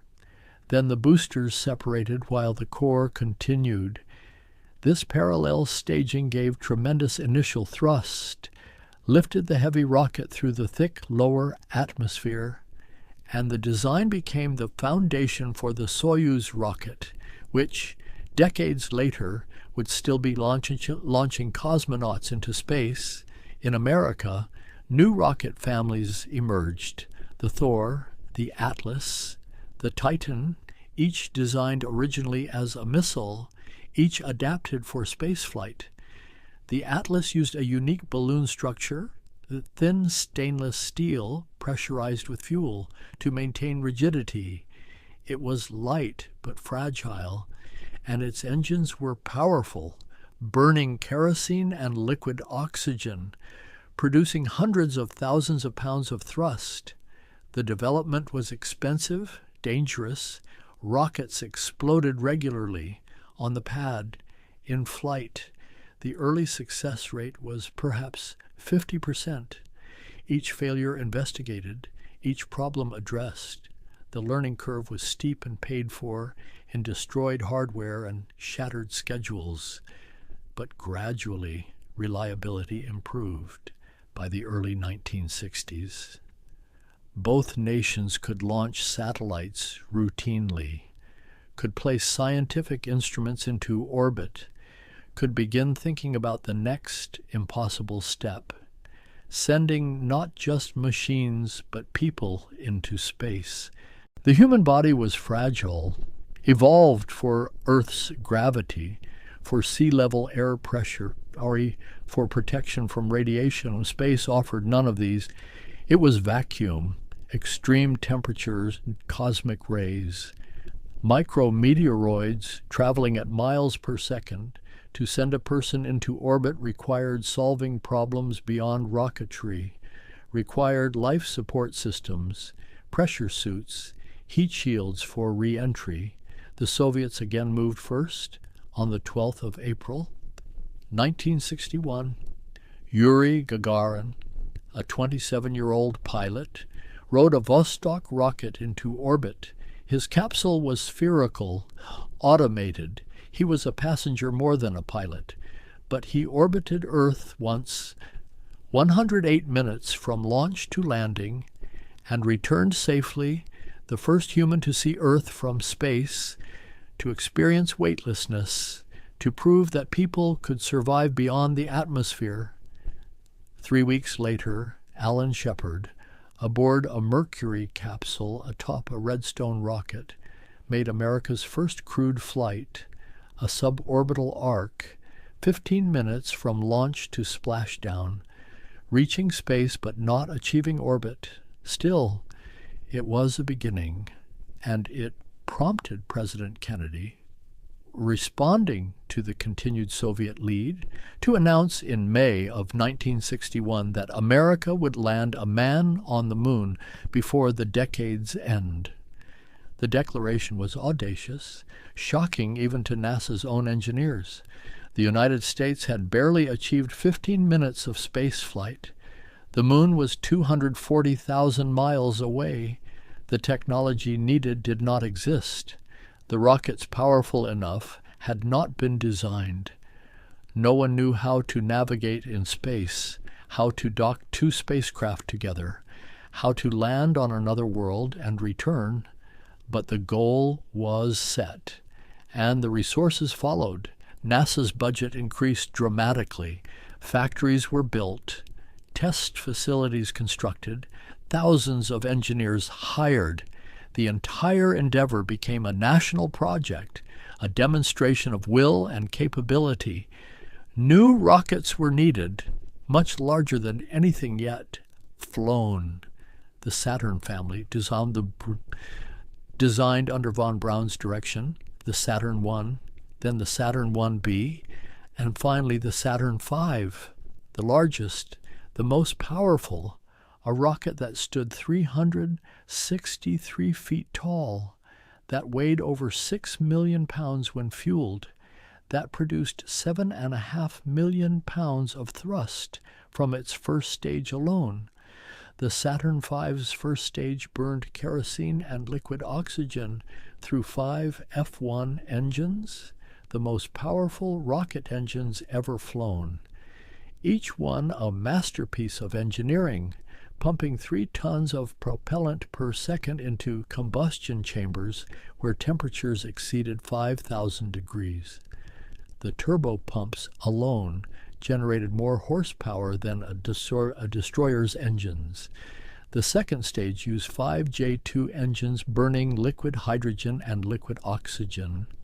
More efficient but less powerful, optimized for operation in the thin upper atmosphere and vacuum.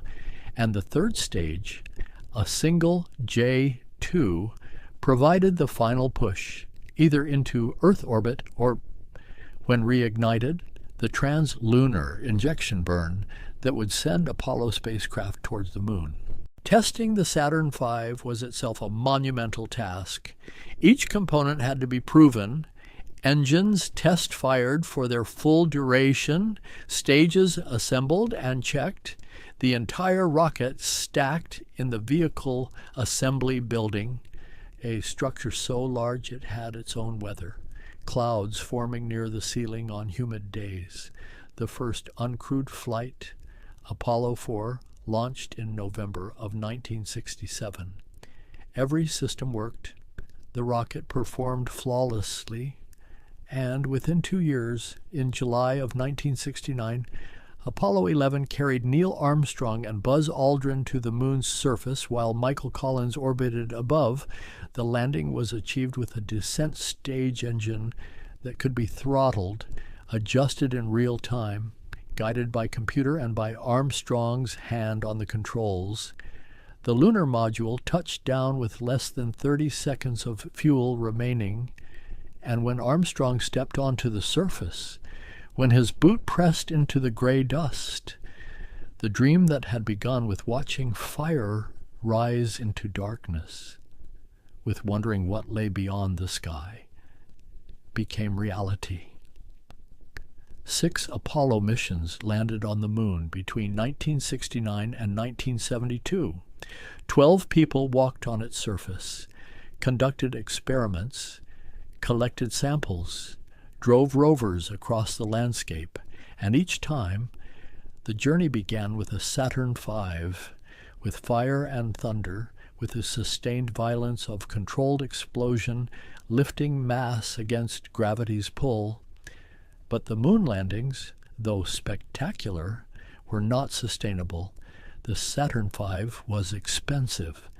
Each launch cost hundreds of millions of dollars, and once the goal was achieved, once the race was won, public interest waned, funding decreased, the last 3 planned Apollo missions were canceled, and the final Saturn V sat unused, eventually displayed as a museum piece. The focus shifted toward space stations, toward reusable spacecraft, toward a model of spaceflight that could be sustained, that did not require building a new rocket for each mission.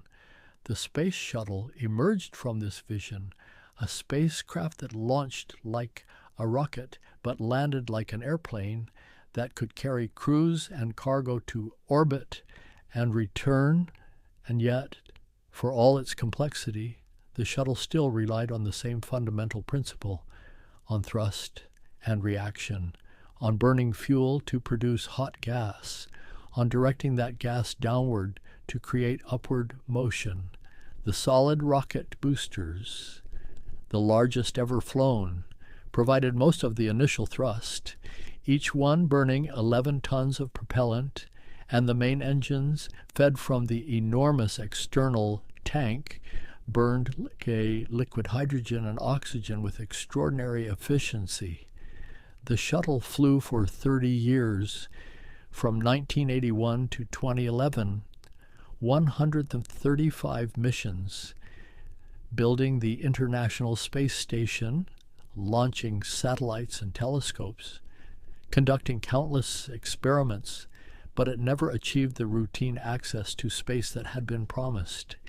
It remained complex, expensive, and fragile. 2 orbiters were lost, Challenger in 1986, Columbia in 2003, 14 astronauts killed.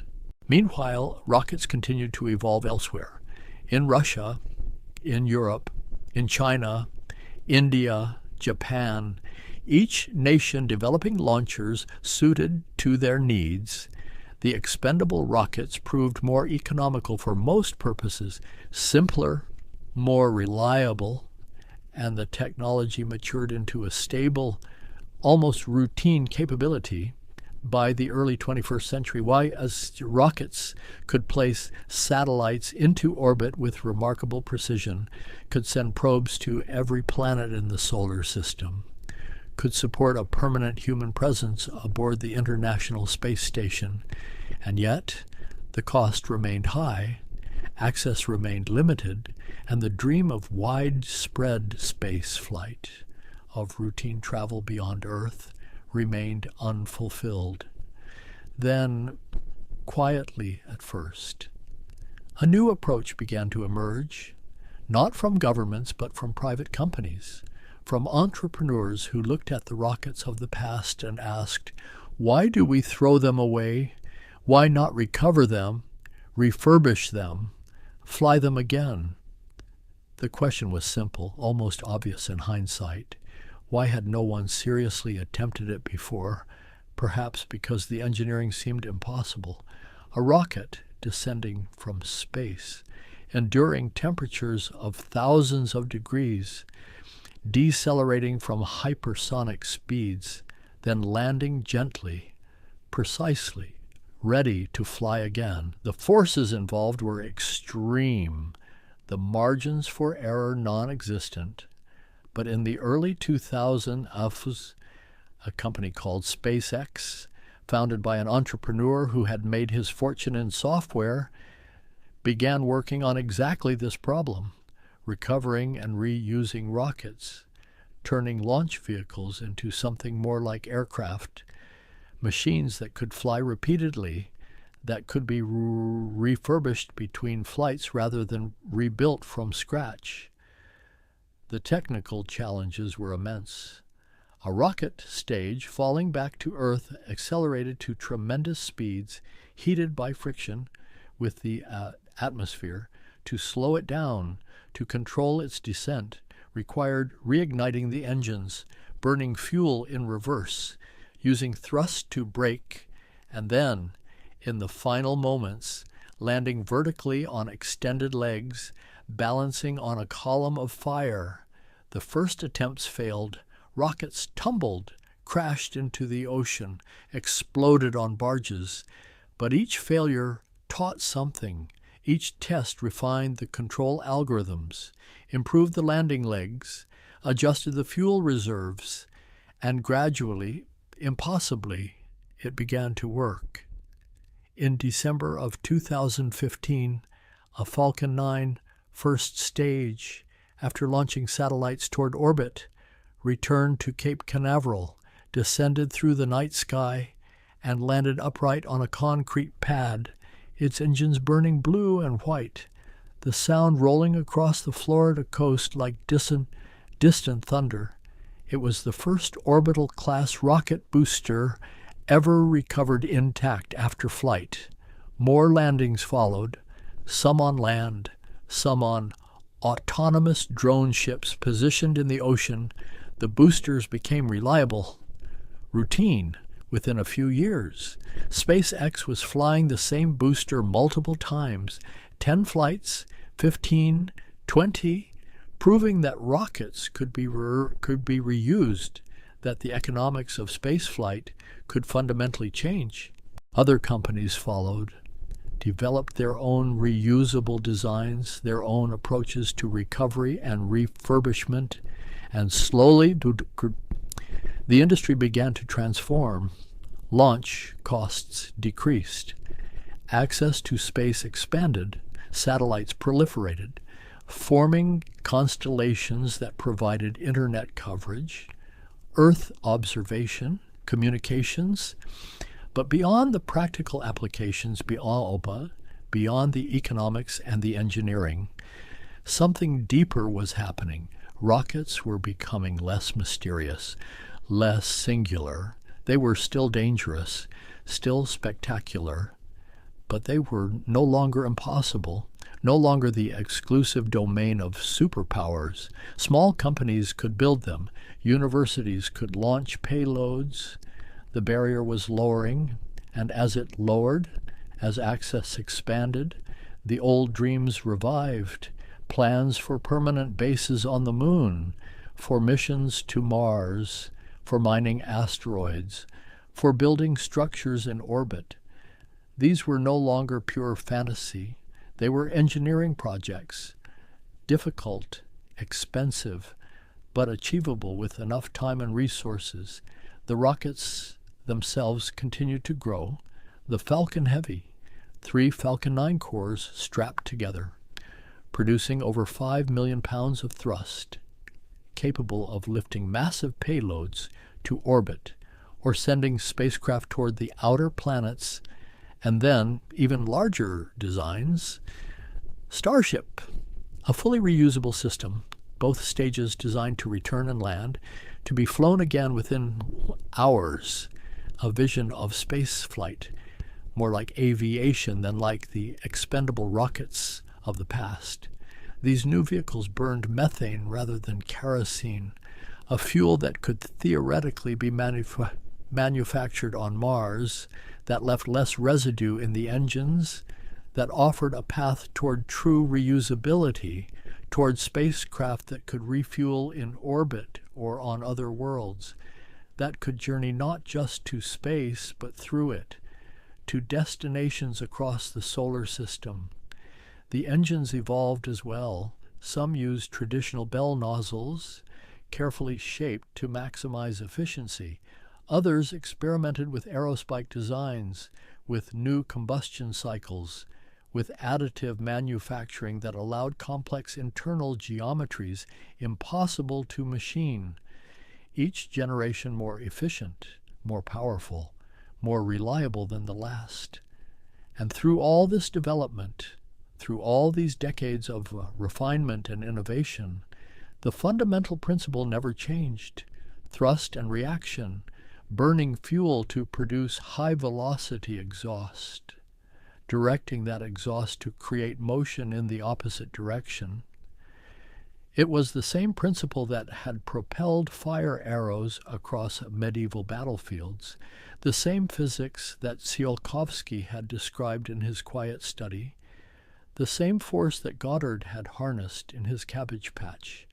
But the understanding had deepened. The execution had been perfected. What was once uncertain and dangerous had become, if not routine, at least reliable, predictable, a mature technology built on a foundation of accumulated knowledge, of lessons learned through failure and success, of incremental improvements compounding over time. The rockets flying today are marvels, structures of incredible precision, engines of extraordinary complexity, guidance systems that calculate trajectories in real time, that adjust for wind and weather, that can land a booster on a platform the size of a tennis court while traveling thousands of miles per hour. And yet they are still, at their core, tubes filled with fuel, nozzles directing exhaust, the same basic architecture as the V-2, as Goddard's prototype, as the Chinese fire arrows. What changed was not the principle but the mastery, the understanding of materials that could withstand extreme temperatures, of pumps that could move tons of cryogenic liquid per second, of computers that could control combustion with millisecond precision, of manufacturing techniques that could produce engines reliably, identically, again and again. And so we arrive at the present moment, at a time when rockets launch almost weekly, when payloads reach orbit routinely, when the International Space Station has been continuously inhabited for more than 2 decades, when rovers explore Mars, when probes have visited every planet and ventured into interstellar space, all of it made possible by rockets, by the patient refinement of a technology that began as spectacle and warfare and became the key to leaving Earth. The future remains uncertain, but the possibilities are visible. Bases on the moon, where astronauts work for months at a time. Missions to Mars carrying crews who will spend years away from Earth. Telescopes placed at distant points in space, revealing the universe with unprecedented clarity, perhaps even, eventually. Journeys to the outer planets, to the moons of Jupiter and Saturn, to places we have seen only through the eyes of our robotic emissaries. All of this rests on rockets, on that simple and profound principle of action and reaction, on our ability to generate thrust, to overcome gravity, to carry ourselves and our instruments beyond the atmosphere. It is a testament to human ingenuity, to persistence, to the willingness to dream impossible things and then, methodically, patiently, make them real. The night sky still calls to us, those distant points of light. And now we have the means to answer, not yet easily, not yet cheaply, but reliably. We can build machines that leave Earth, that operate in the void, that return with knowledge and with proof that we can survive beyond our world. The rockets stand on their pads, tall and white against the sky, fueled and waiting. Inside them, liquid oxygen and hydrogen at temperatures that would freeze flesh instantly. Pumps spinning at tens of thousands of revolutions per minute, computers running through final checks, and then, when everything is ready, when all the systems align, the engines ignite, fire blooms at the base, white and impossibly bright. The sound follows, a physical force, a sustained roar that shakes the ground for miles, and slowly, fighting gravity with every ounce of thrust, the rocket begins to rise, at first barely moving, hanging on its column of fire, then accelerating, faster and faster, the exhaust trail lengthening behind it, a pillar of cloud reaching from earth to sky. And as it climbs, as it shrinks to a point of light and then disappears entirely, it carries with it centuries of accumulated knowledge, the dreams of visionaries who never saw their ideas fulfilled, the work of engineers who solved problems piece by piece, the courage of those who rode these machines into the unknown, all of it concentrated into this moment, this flight, this reaching upward into darkness. The rockets are magnificent, but they are also familiar now. We have seen them launch 1,000 times, watched them land, watched them fly again. They are no longer miracles but tools, sophisticated and powerful, but understood, controllable, ours to use as we venture outward, as we take our first tentative steps beyond the world that made us.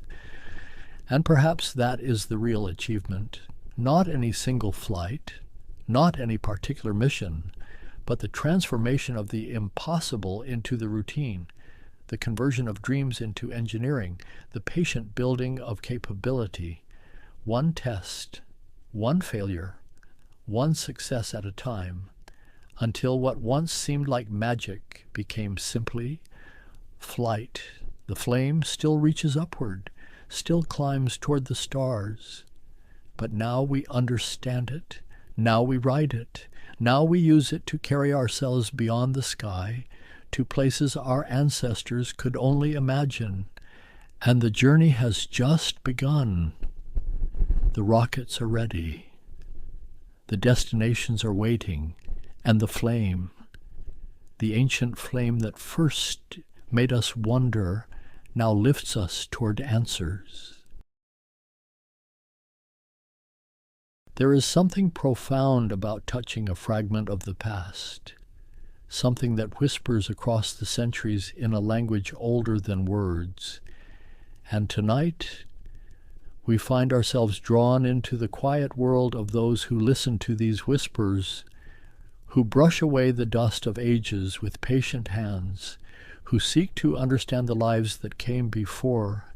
The archaeology of human memory is written in layers, preserved in earth and stone, in the careful arrangement of objects that once meant something to someone, in the remains of fires that warmed hands now long turned to dust. And as we move through this landscape of discovery, we become witnesses to a conversation between then and now, between what was and what we are still learning to understand. Imagine standing at the edge of an excavation site, just as the sun begins to trace its golden light across the exposed earth, the air cool and still, the world holding its breath in that liminal moment between darkness and day, and before you, descending into the ground in neat measured squares, lies a window into another time, each layer a page in an unwritten book, each artifact a sentence waiting to be read. The trowel in a hand feels both heavy and light, a simple tool, yet one that carries the weight of responsibility, because what lies beneath the surface is fragile, irreplaceable, and the work of uncovering it requires not just technique, but reverence, a kind of conversation with the past that demands we'd listen more than we speak. The soil itself tells stories, its color shifting from the rich brown of recent deposits to the lighter clay of older strata, sometimes marked by thin dark lines where ancient hearths once burned, or where organic material decomposed and left its signature in the earth. And as we remove each layer, measuring, photographing, recording every detail, we are not simply digging, we are reading, translating the physical remnants of human experience into understanding. There is a particular quality to the morning light at such a place, the way it illuminates the texture of the ground, revealing subtle variations that might otherwise go unnoticed, a slight discoloration that hints at a post hole, a scatter of stones that suggest a structure, a concentration of charcoal that speaks of domestic life, of meals prepared, of warmth sought, of the ordinary moments that constitute the fabric of existence. And in these moments, standing at the threshold between earth and air, between past and present, there is a sense of profound connection, because the people who left these traces were not so different from us. They sought shelter and sustenance. They created beauty and meaning. They loved and grieved and wondered about the world around them. And though their languages are silent now, though their names are lost to time, their presence remains encoded in the things they made and used and left behind. The work unfolds slowly, deliberately, because archaeology is not about treasure hunting or dramatic discoveries. Though those moments do come, it is about patience, about the careful documentation of context, because an artifact divorced from its surroundings loses much of its voice. A pottery sherd found in isolation tells us one thing, but that same sherd found alongside others, in association with stone tools and food remains, in a layer that can be dated, within a structure whose purpose can be inferred, tells us so much more. We learn to see what is not immediately visible, to recognize patterns in the distribution of materials, to understand that empty spaces can be as meaningful as filled ones. That absence is itself a form of evidence, and gradually, through the accumulation of small observations, a picture begins to emerge, not complete, never complete, but suggestive, evocative, rich with possibility. The past reveals itself in fragments, in pieces that must be carefully fitted together like a puzzle with no picture on the box to guide us.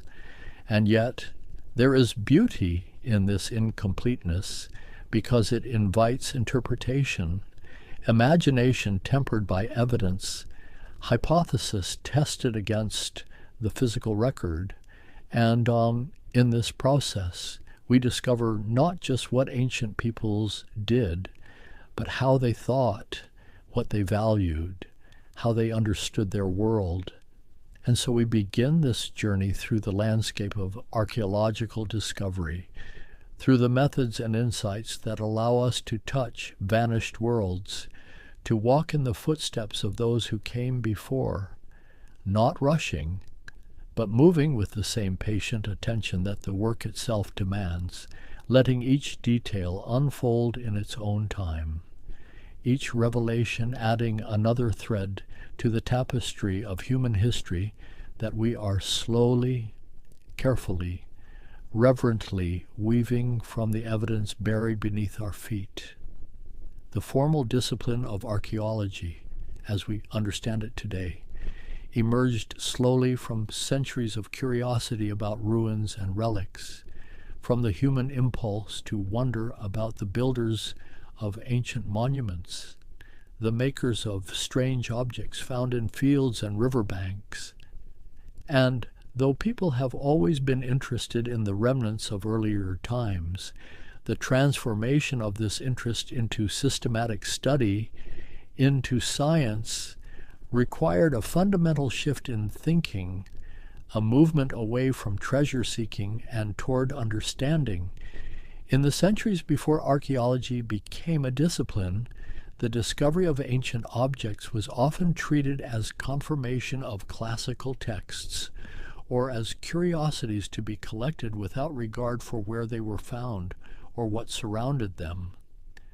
Wealthy Europeans undertook grand tours, visiting ruins in Greece and Rome, Egypt and the Near East, sometimes sketching what they saw, often removing sculptures and inscriptions to adorn their estates.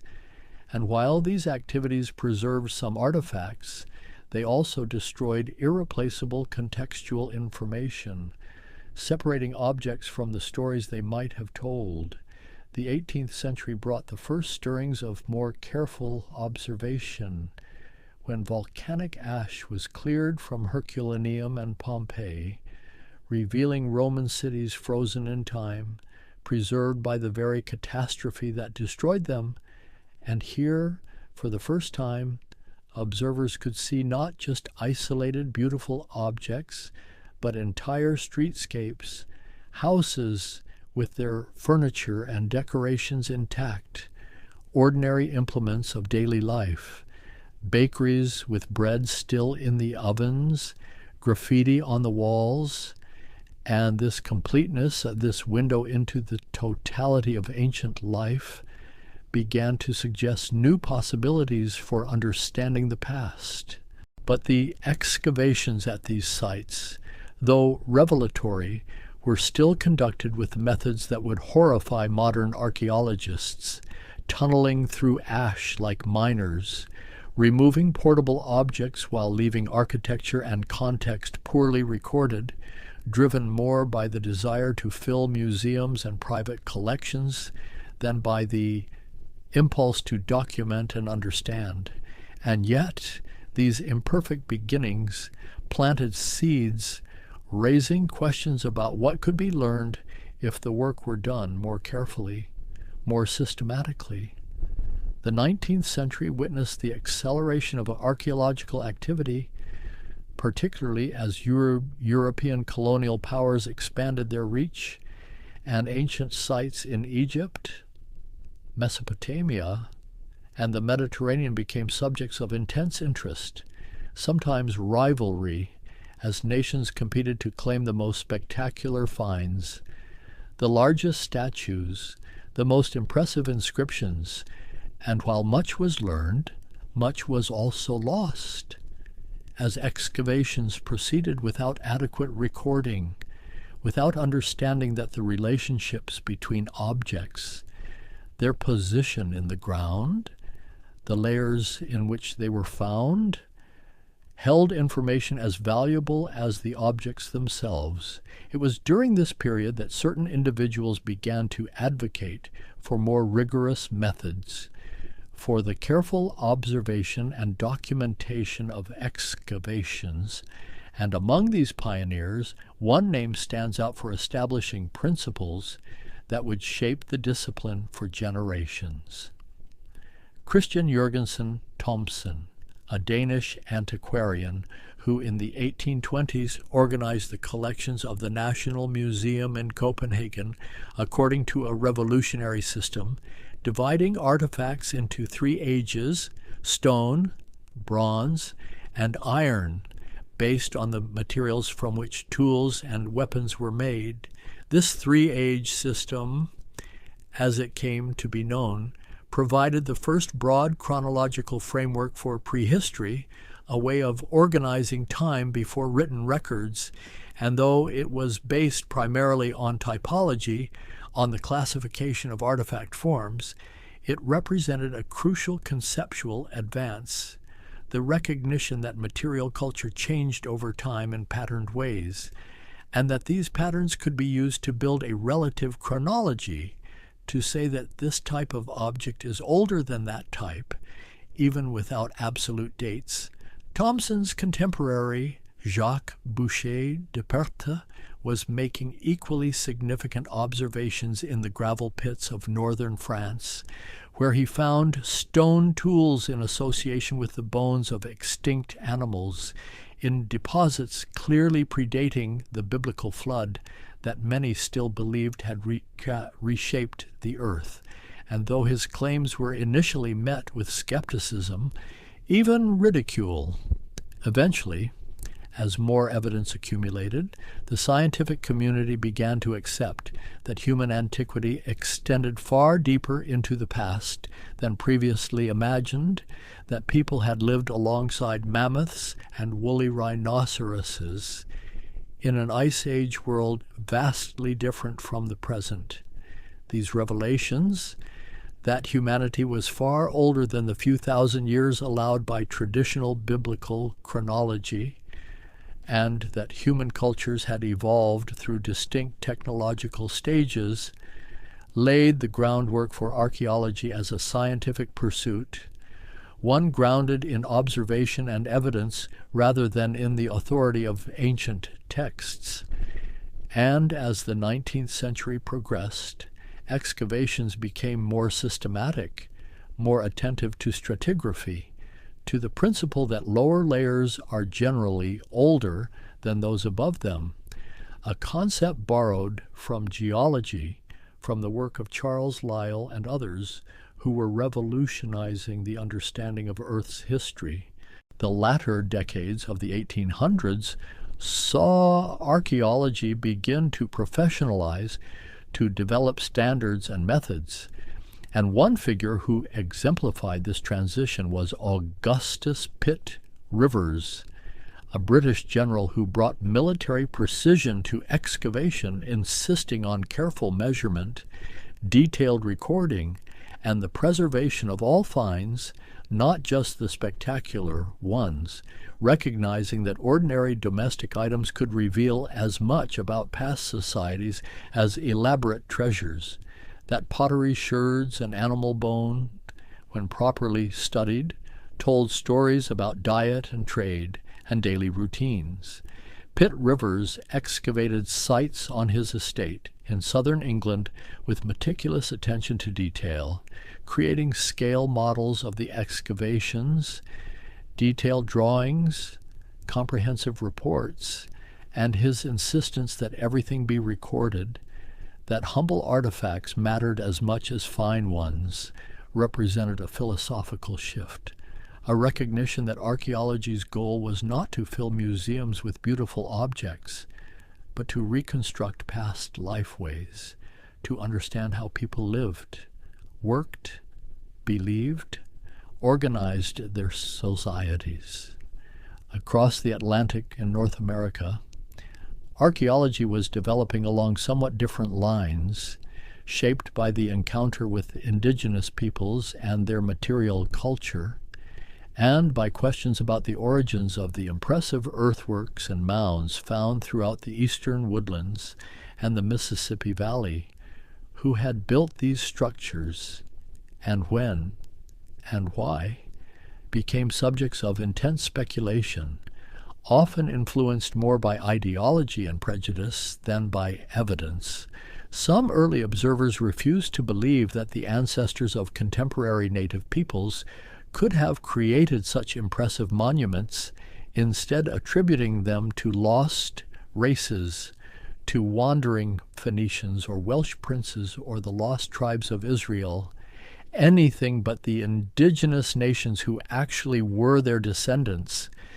And it would take decades of patient work, of excavation and analysis and the slow accumulation of evidence before archaeology would definitively demonstrate the Native American origin of these sites, connecting them to documented historical cultures through continuities in artifact styles and settlement patterns. Thomas Jefferson, in 1784, conducted what might be considered one of the first scientific excavations in North America when he trenched a burial mound on his Virginia property, not simply to collect artifacts, but to answer questions about its construction and purpose, observing the layers within the mound, noting the arrangement of burials, drawing conclusions based on evidence rather than speculation. And while his methods were rudimentary by modern standards, his approach, hypothesis-driven and evidence-based, anticipated the scientific archaeology that would develop a century later. As the 19th century drew to a close, archaeology was establishing itself as a discipline distinct from antiquarianism and treasure hunting, developing systematic excavation techniques, grappling with questions of chronology and cultural change, and beginning to see artifacts not merely as objects to be collected, but as evidence to be interpreted as the material traces of human behavior and thought. And this shift from collection to interpretation, from object to context, would define the archaeology of the 20th century and beyond.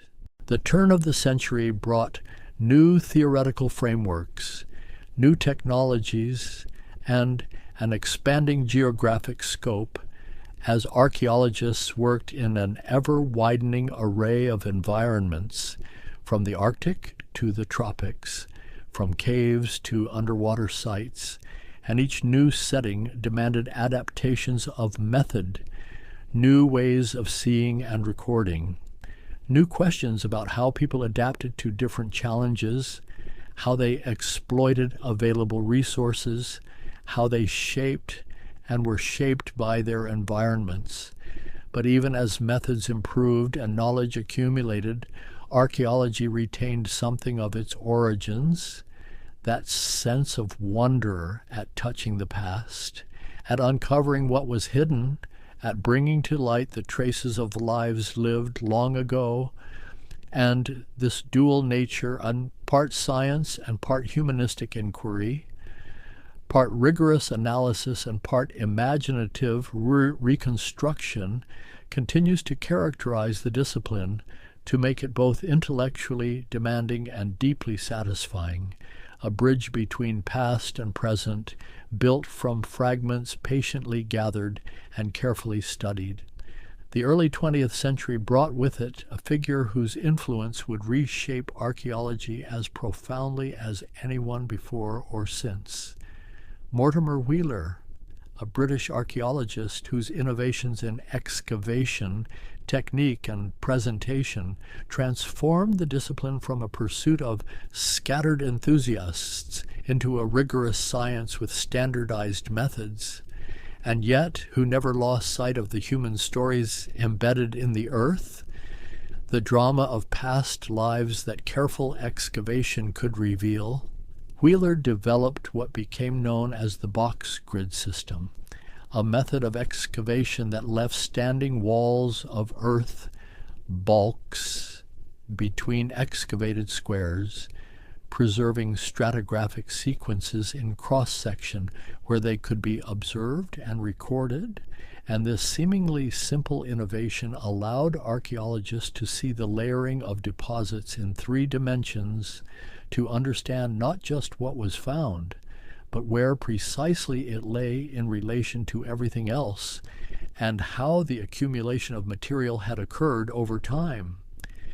His excavations in the 1920s and 30s at sites like Maiden Castle in England, with its massive Iron Age ramparts, demonstrated the power of these methods, revealing not just the construction sequence of the fortifications, but evidence of the violent Roman assault that ended the site's occupation, skeletons still bearing the marks of sword cuts and ballista bolts, scattered where they fell 2,000 years ago, and Wheeler's ability to weave these discoveries into compelling narratives to bring the past alive through vivid reconstruction helped establish archaeology in the public imagination as something more than dusty artifact collecting.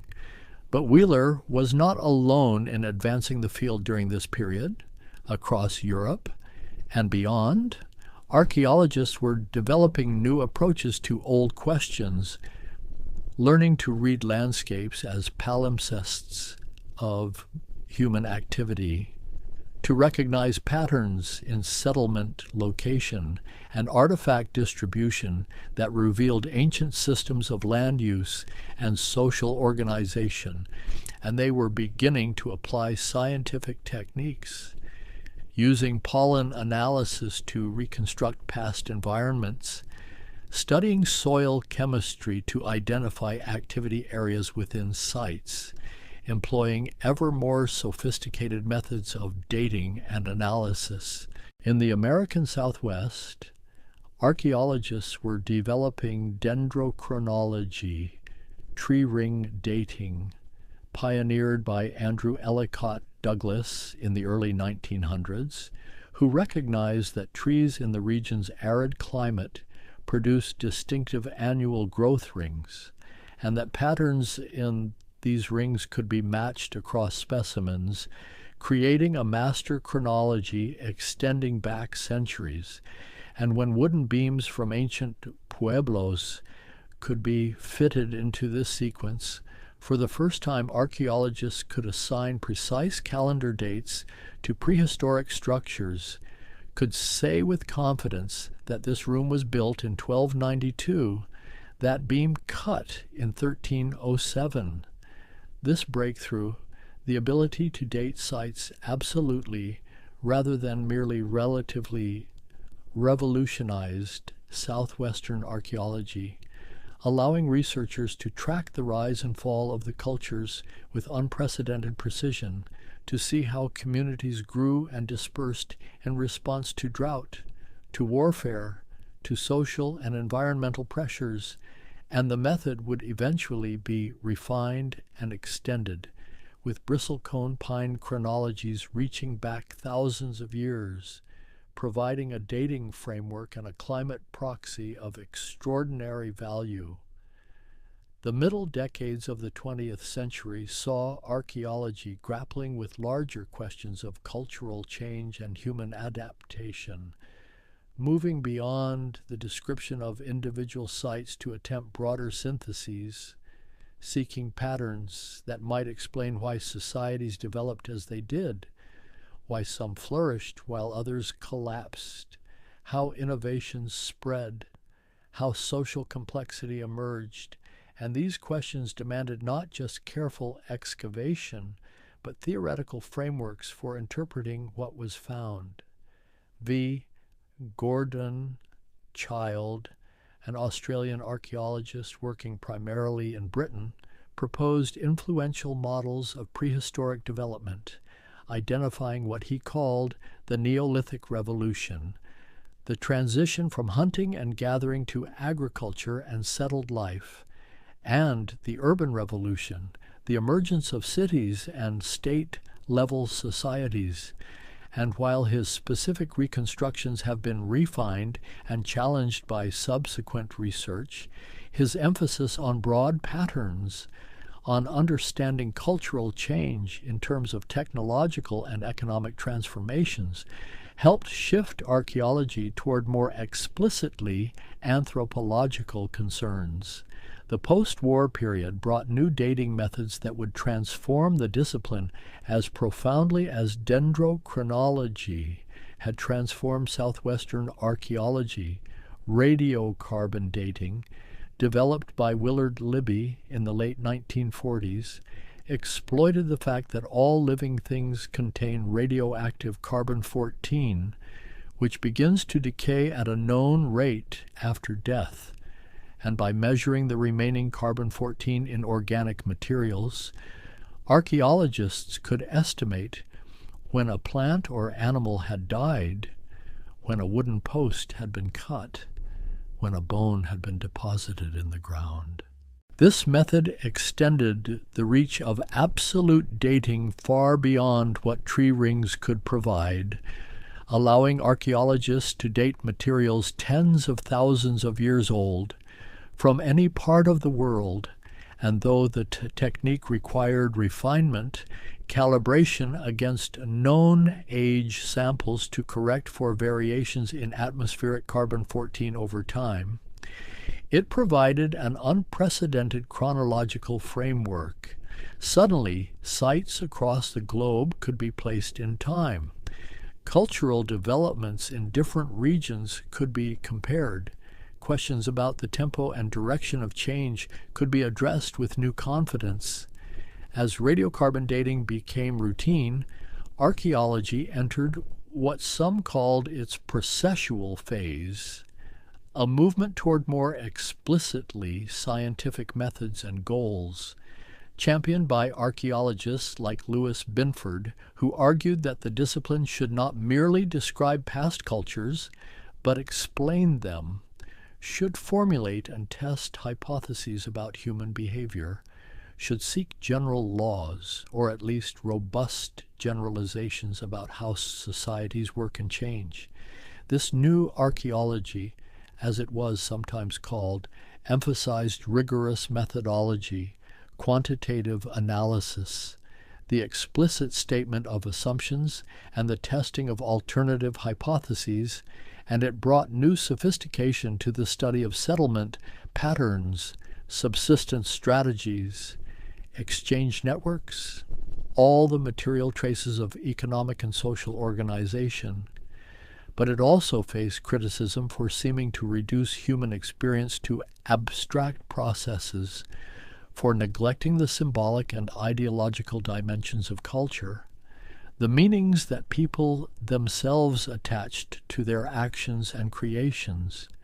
The response to processual archaeology came in various forms, but perhaps most influentially in what became known as post-processual or interpretive archaeology, which emphasized that the past, unlike the subjects of natural science, was constituted by meaningful human action, that artifacts were not just tools and trash, but symbols, that understanding past societies required attention to belief systems and worldviews, to the ways people created and negotiated meaning through material culture.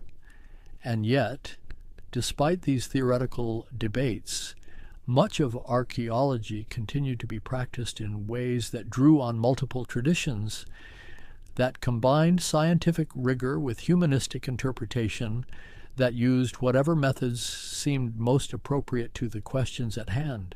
And as the 20th century progressed, the toolkit available to archaeologists expanded dramatically.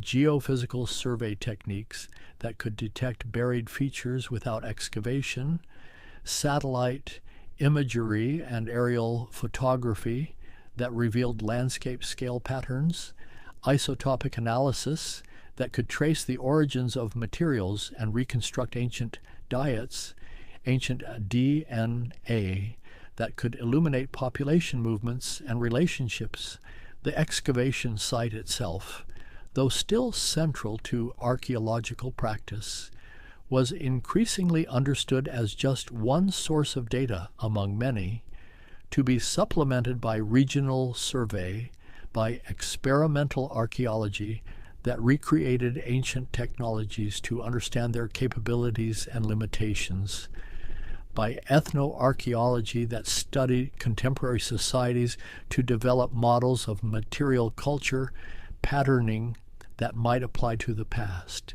and by ever more sophisticated analytical techniques applied to the artifacts and ecofacts recovered from the ground A single excavation in this era might involve dozens of specialists, the field director and supervisors who managed the day-to-day work, surveyors who mapped the site with total stations or GPS, soil scientists who analyzed sediments, paleoethnobotanists who identified ancient plant remains, zoo archaeologists who studied animal bones, ceramicists who classified and analyzed pottery, lithic specialists who examined stone tools, and many others, each bringing specialized knowledge to bear on different aspects of the archaeological record.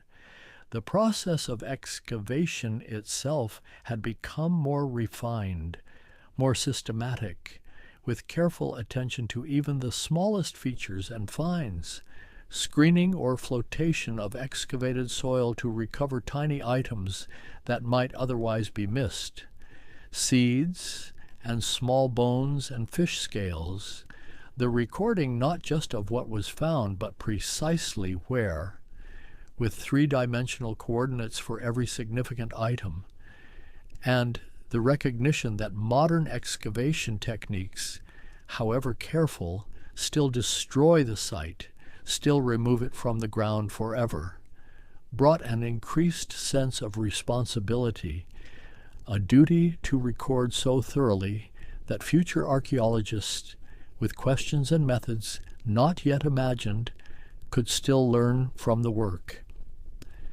Imagine the scene at a major excavation in this mature phase of the discipline, the carefully gridded site with its string lines and datum points, the excavators working with trowels and brushes, removing soil in thin levels, filling out context sheets that document each stratigraphic unit, its soil color and texture, its inclusions and relationships, the finds being bagged and labeled, the daily photographs and measured drawings, the specialists moving between trenches examining unusual finds, taking samples for later analysis, and overseeing it all, the recognition that what looks like mere dirt to an untrained eye is actually a complex archive, a record of human activity written in discarded objects and disturbed soil, in features cut into the ground and filled, in the slow accumulation of occupation debris and the sudden deposits left by fires or floods or abandonment. And at the end of each day, when the tools are cleaned and stored, when the finds are secured and the paperwork filed, there remains the quiet satisfaction of having moved the work forward, of having documented another piece of the puzzle, knowing that in the months and years to come, in the laboratory and the library, the real work of interpretation will begin as artifacts are analyzed and compared, as radiocarbon dates come back from the lab, as patterns emerge from the data, and hypotheses are formed and tested, and slowly, patiently, a picture of life at this place, in this time, begins to take shape. The closing decades of the 20th century brought archaeology into an era of technological transformation, where methods that once seemed like science fiction became routine tools of the trade, and where the discipline found itself engaging with contemporary issues in ways that challenged the comfortable notion of archaeology as a purely academic pursuit, concerned only with the remote past and its reconstruction. Remote sensing technologies, developed initially for military and commercial purposes, found archaeological applications that revolutionized the way sites were discovered and studied. Satellite imagery could reveal ancient road networks and field systems invisible from the ground. Variations in crop growth marking buried walls and ditches, and thermal imaging could detect subsurface features through subtle differences in heat retention, allowing archaeologists to map entire sites without breaking the soil, to understand their extent and organization before committing to the destructive act of excavation. Ground-penetrating radar sent electromagnetic pulses into the Earth, recording the reflections from buried features, and sophisticated software rendered these reflections as three-dimensional images, revealing the locations of walls and graves, voids and concentrations of material. And while these images required interpretation, while they could not replace excavation entirely, they allowed archaeologists to target their work more precisely, to excavate where the questions were most likely to find answers, and to leave undisturbed areas that might be better studied by future generations with improved techniques. LIDAR technology, light detection and ranging, proved especially revolutionary in heavily forested regions where traditional survey methods struggled. Aircraft or drones equipped with laser scanners could map the ground surface beneath dense canopy, stripping away the vegetation digitally to reveal topography with extraordinary precision, and in places like the Maya lowlands, where jungle had long hidden the extent of ancient settlement, LiDAR revealed sprawling cities, causeways connecting sites across kilometers of forest, agricultural terraces and reservoirs, a cultural landscape far more extensive and complex than anyone had imagined. These revelations reshaped understanding of Maya civilization, suggesting populations far larger than previously estimated, agricultural intensification and environmental modification on a grand scale, urban planning and infrastructure that rivaled anything in the ancient world. And they came just as archaeologists were grappling with the collapse of classic Maya civilization, seeking to understand how such sophisticated societies could have faltered. What combination of drought and warfare and political fragmentation and environmental degradation had brought an end to an era? The same questions about collapse and resilience, about how societies respond to environmental and social stresses, were being asked of archaeological sequences around the world. What could the fate of Bronze Age civilizations in the Eastern Mediterranean teach about cascading failures in interconnected systems? What lessons did the abandonment of ancestral Puebloan sites in the American Southwest hold about drought adaptation and community reorganization? And could archaeology, with its deep time perspective on human-environment interaction, contribute meaningfully to contemporary discussions about sustainability and climate change? These were no longer merely academic questions. Archaeology in the late 20th and early 21st centuries found itself drawn into public debates about cultural heritage and who owns the past, about the rights of descendant communities to control research on their ancestors, about the ethics of excavating burial sites and displaying human remains in museums, about the repatriation of artifacts taken during colonial periods, and about archaeology's responsibility to serve not just the advancement of knowledge, but also the interest of living communities with connections to the past being studied. In the United States, the Native American Graves Protection and Repatriation Act, passed in 1990, fundamentally changed the relationship between archaeologists and indigenous peoples, requiring consultation with tribes, mandating the return of human remains and sacred objects to affiliated communities, and recognizing that Native Americans had rights regarding the study and disposition of their ancestral heritage. And while the law created challenges for researchers, it also opened new possibilities for collaborative work, for archaeology that served indigenous goals and incorporated indigenous knowledge, for a more ethical and inclusive practice. Similar movements occurred worldwide. In Australia, where Aboriginal peoples gained greater control over research on their lands and heritage, in various African nations asserting ownership of artifacts removed during colonial rule, in South American countries restricting the export of archaeological materials, and these developments reflected a broader recognition that archaeology, whatever its scientific pretensions, was always also a political act, that decisions about what to excavate and how to interpret and what stories to tell had consequences for living people and communities.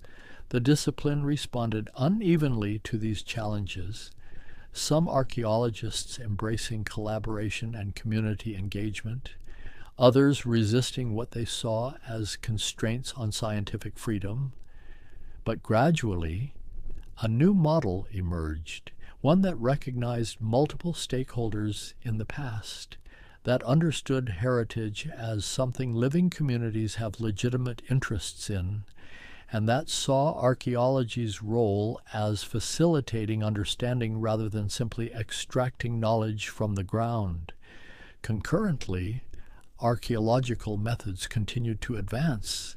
Ancient DNA analysis became routine, allowing researchers to trace population movements and admixture with unprecedented precision to identify familial relationships between individuals buried together, to detect diseases and dietary deficiencies written in genetic material preserved in bones and teeth, and these molecular insights sometimes confirmed and sometimes challenged interpretations based on material culture, revealing complexities that artifacts alone could not illuminate. Isotopic analysis of human remains provided complementary information. Strontium isotopes in tooth enamel, reflecting the geology of the landscape where someone spent their childhood, potentially revealing migration. Carbon and nitrogen isotopes in bone collagen, indicating diet, distinguishing between marine and terrestrial resources, between C3 and C4 plants, between high and low positions in the food chain, and when combined with other evidence, these chemical signatures helped reconstruct individual life histories, movements between regions, changes in diet over time, social differences in access to particular foods. Residue analysis could identify what had been cooked in ancient pottery, what plants had been processed with stone tools, what substances had been stored in containers, microscopic traces of starch grains and phytoliths and lipids surviving millennia in the microscopic pores and crevices of artifacts, and these traces revealed uses that would otherwise remain unknown. The processing of tubers that left no other archaeological signature, the brewing of beer or fermentation of other beverages, the use of psychoactive plants in ritual contexts, whole dimensions of ancient life made visible through chemistry and microscopy. Digital technologies transformed not just how data was collected, but how it was analyzed and shared. Databases allowed comparison of artifacts across sites and regions.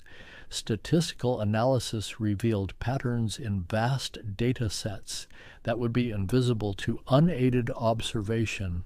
Three-dimensional scanning preserved perfect digital records of artifacts and features, and online repositories made collections accessible to researchers worldwide, democratizing access to materials that once required expensive travel to study.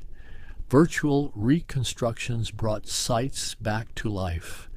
Computer models showing how buildings would have appeared when whole, how settlements would have looked from various vantages, how light would have fallen in interior spaces at different times of year, And while these reconstructions required interpretation, involved choices and assumptions that might be questioned, they provided powerful tools for visualization, for testing hypotheses about function and use, for communicating findings to professional and public audiences alike. Public archaeology became increasingly important, not just as outreach or education, though those remained vital, but as a recognition that archaeological knowledge belonged to everyone, that the past was a shared heritage to be preserved and celebrated, and that archaeology had an obligation to engage with contemporary communities, to make its findings accessible, to demonstrate relevance and value beyond the academy. Television programs brought archaeology into living rooms, sometimes sensationalizing discoveries, sometimes presenting the painstaking reality of field and laboratory work. And while professionals might criticize oversimplifications or the emphasis on treasure and mystery, these programs cultivated public interest, inspired new generations to enter the field, and built support for heritage preservation and archaeological research. The discipline itself had become truly global, with thriving archaeological communities on every inhabited continent, with practitioners from diverse backgrounds bringing varied perspectives, with research questions reflecting local concerns as well as universal human themes, and with an increasingly sophisticated understanding that there was no single human story, but rather countless intertwined narratives of adaptation and innovation, migration and settlement, cooperation and conflict, all written in the material record waiting to be read. And yet, for all the technological advances and theoretical sophistication, for all the expansion of scope and method, archaeology retained something essential from its earliest days, that fundamental act of careful observation, of patient uncovering, of seeking to understand the lives of those who came before through the fragmentary evidence they left behind. The trowel and the brush remained as important as the satellite and the mass spectrometer. And the basic questions: how did people live? What did they believe? How did they organize their societies? How did they adapt to changing circumstances? Remained as compelling as ever. As archaeology moved into the 21st century, it found itself positioned uniquely at the intersection of science and humanities, employing cutting-edge technologies while pursuing fundamentally humanistic questions, studying the deep past while engaging with pressing contemporary issues, and always, at its core, seeking to bridge the gulf between then and now, to make the distant past present, to recover voices long silent and stories long forgotten, one careful excavation, one analyzed artifact, one tested hypothesis at a time. The deeper we move into the practice of archaeology, the more we encounter not just the mechanics of discovery, but the philosophical questions that lie beneath, questions about time and memory, about what it means to know the past, about the relationship between the fragmentary evidence we uncover and the lived reality it imperfectly represents. And these questions have no final answers, only invitations to think more carefully, to hold our interpretations more lightly, to remain humble before the vastness of what we cannot know. Consider the nature of archaeological time itself, not the neat divisions we impose, early Bronze Age and late woodland and middle formative, but the lived experience of duration, the slow accumulation of generations, each individual life a brief flicker, yet collectively spanning centuries, millennia, And how strange it is that we compress this duration into narratives, into stories with beginnings and middles and ends, when the people who lived it experienced only the eternal present, the day-to-day reality of their own moment, unaware of the larger patterns we now perceive. An occupation layer 10 centimeters thick might represent 50 years or 500, compressed by the weight of subsequent deposits until distinctions of generation collapse into what appears as a single moment. And when we excavate such a layer, when we analyze the artifacts within it as a coherent assemblage, we create an artificial synchrony, treating as contemporary things that may have been separated by lifetimes. And this necessary simplification, this compression of time, shapes everything we think we know about the past.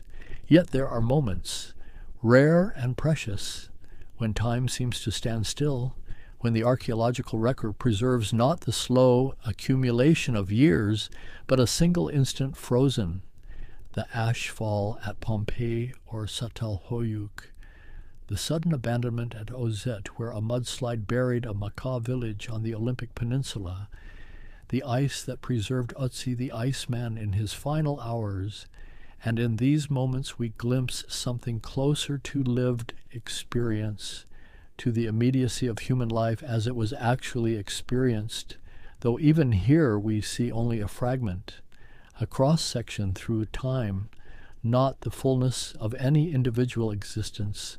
The objects we recover carry with them a peculiar kind of presence.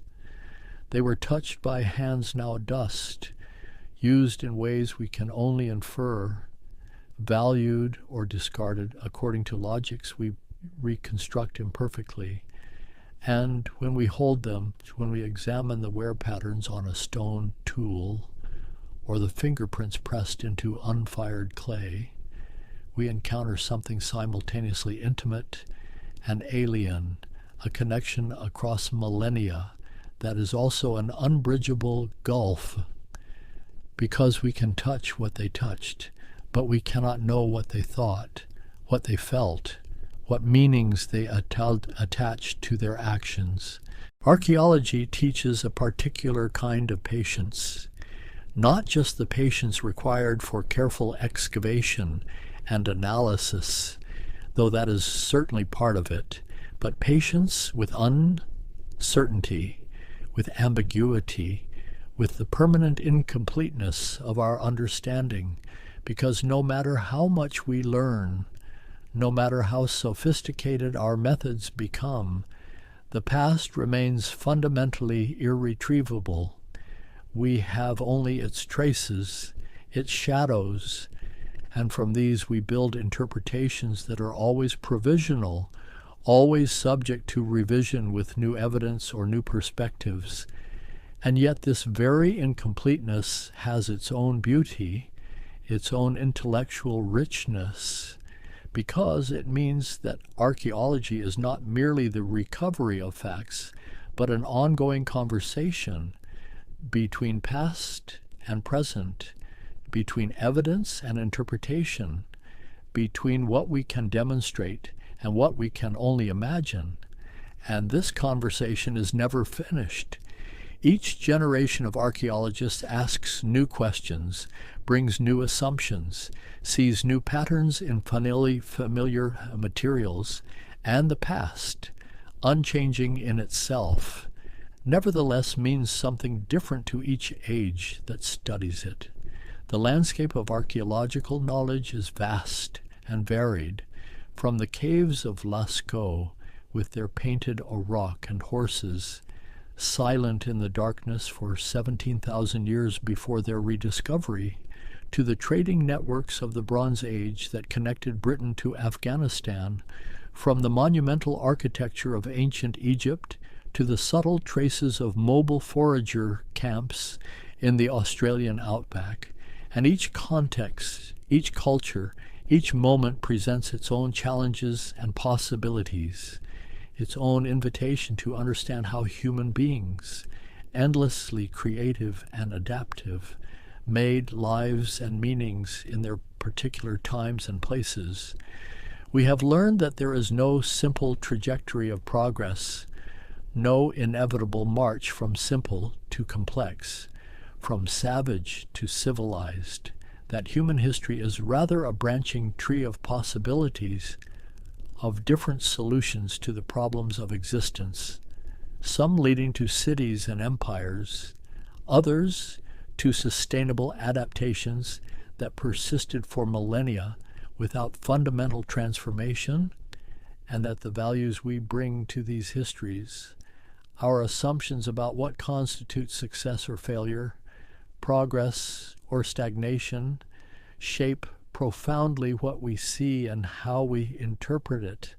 The archaeology of recent centuries, historical archaeology as it is called, brings its own particular insights, because here the material record can be compared with written documents, with images, with oral histories, and the discrepancies between these sources reveal how much is left out of official accounts, how the lives of ordinary people, of the enslaved and the marginalized, of women and children whose voices were rarely recorded, can be recovered through the things they made and used and discarded, through the physical traces of their existence that survived when their words did not. An enslaved person's dwelling excavated at a plantation site, with its sparse furnishings and the bones of wild animals supplementing meager rations, tells a story that plantation records omit, and the subtle acts of resistance, the hidden shrines, the African-style pottery made in secret, the ways communities maintained identity and dignity under conditions of profound oppression, become visible through archaeology in ways they are not through the written record produced by enslavers.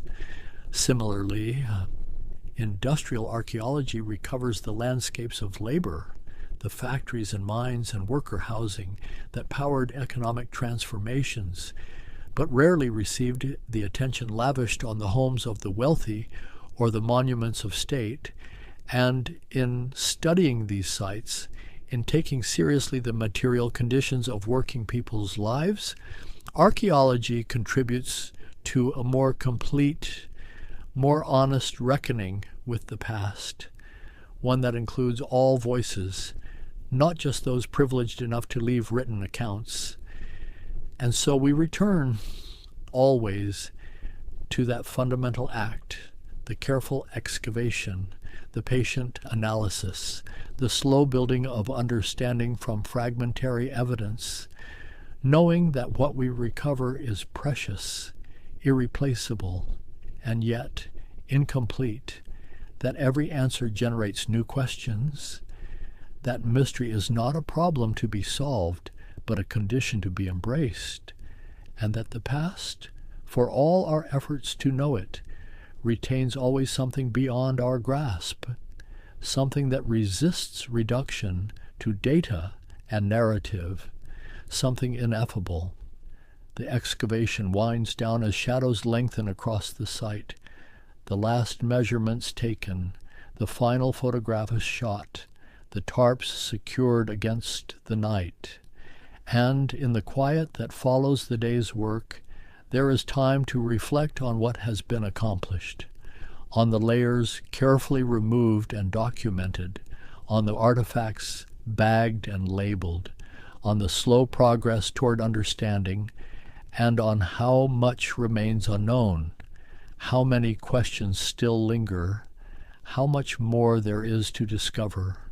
In the laboratory, in the months that follow, the work continues in different form, the washing and cataloging of finds, the identification of seeds and bones, the drawing of pottery profiles, the writing of reports, and each of these tasks, however routine it might seem, contributes to the larger project of making sense of what was found, of weaving individual observations into coherent interpretation of building knowledge fragment by fragment. The conversations continue too, at conferences and in publications, in the classroom and the public lecture, as archaeologists share findings and debate interpretations, as new voices enter the discipline, bringing fresh perspectives, and as the public engages with the past through museums and heritage sites, through books and documentaries, through visits to places where history feels palpable, where the presence of earlier lives seems almost tangible. And perhaps this is archaeology's deepest gift, not any particular fact about the past, though those are valuable, but rather a way of seeing, an attentiveness to traces, a willingness to read landscapes and objects for the stories they contain, a recognition that the present is built on layers of previous presents, each with its own concerns and achievements, its own failures and dreams, and that we are part of this ongoing accumulation, leaving our own traces for future archaeologists to puzzle over, to interpret, to misunderstand, and to illumine. The past is not dead, Faulkner wrote. It is not even past. And archaeology makes this paradox concrete, makes it something we can hold in our hands, a potsherd, a projectile point, a corroded coin, objects that were present then and are present now, that bridge the gap between moments separated by centuries.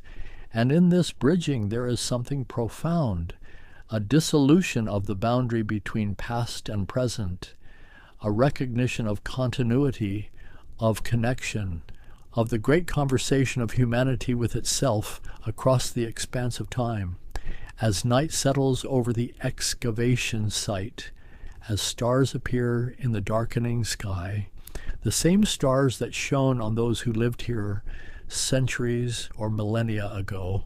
There is a sense of completion and of continuation, the day's work done, tomorrow's work waiting, and beyond tomorrow, years of analysis and interpretation, of teaching and sharing, of adding to the great collective project of understanding where we came from, how we got here, who we have been and might yet become.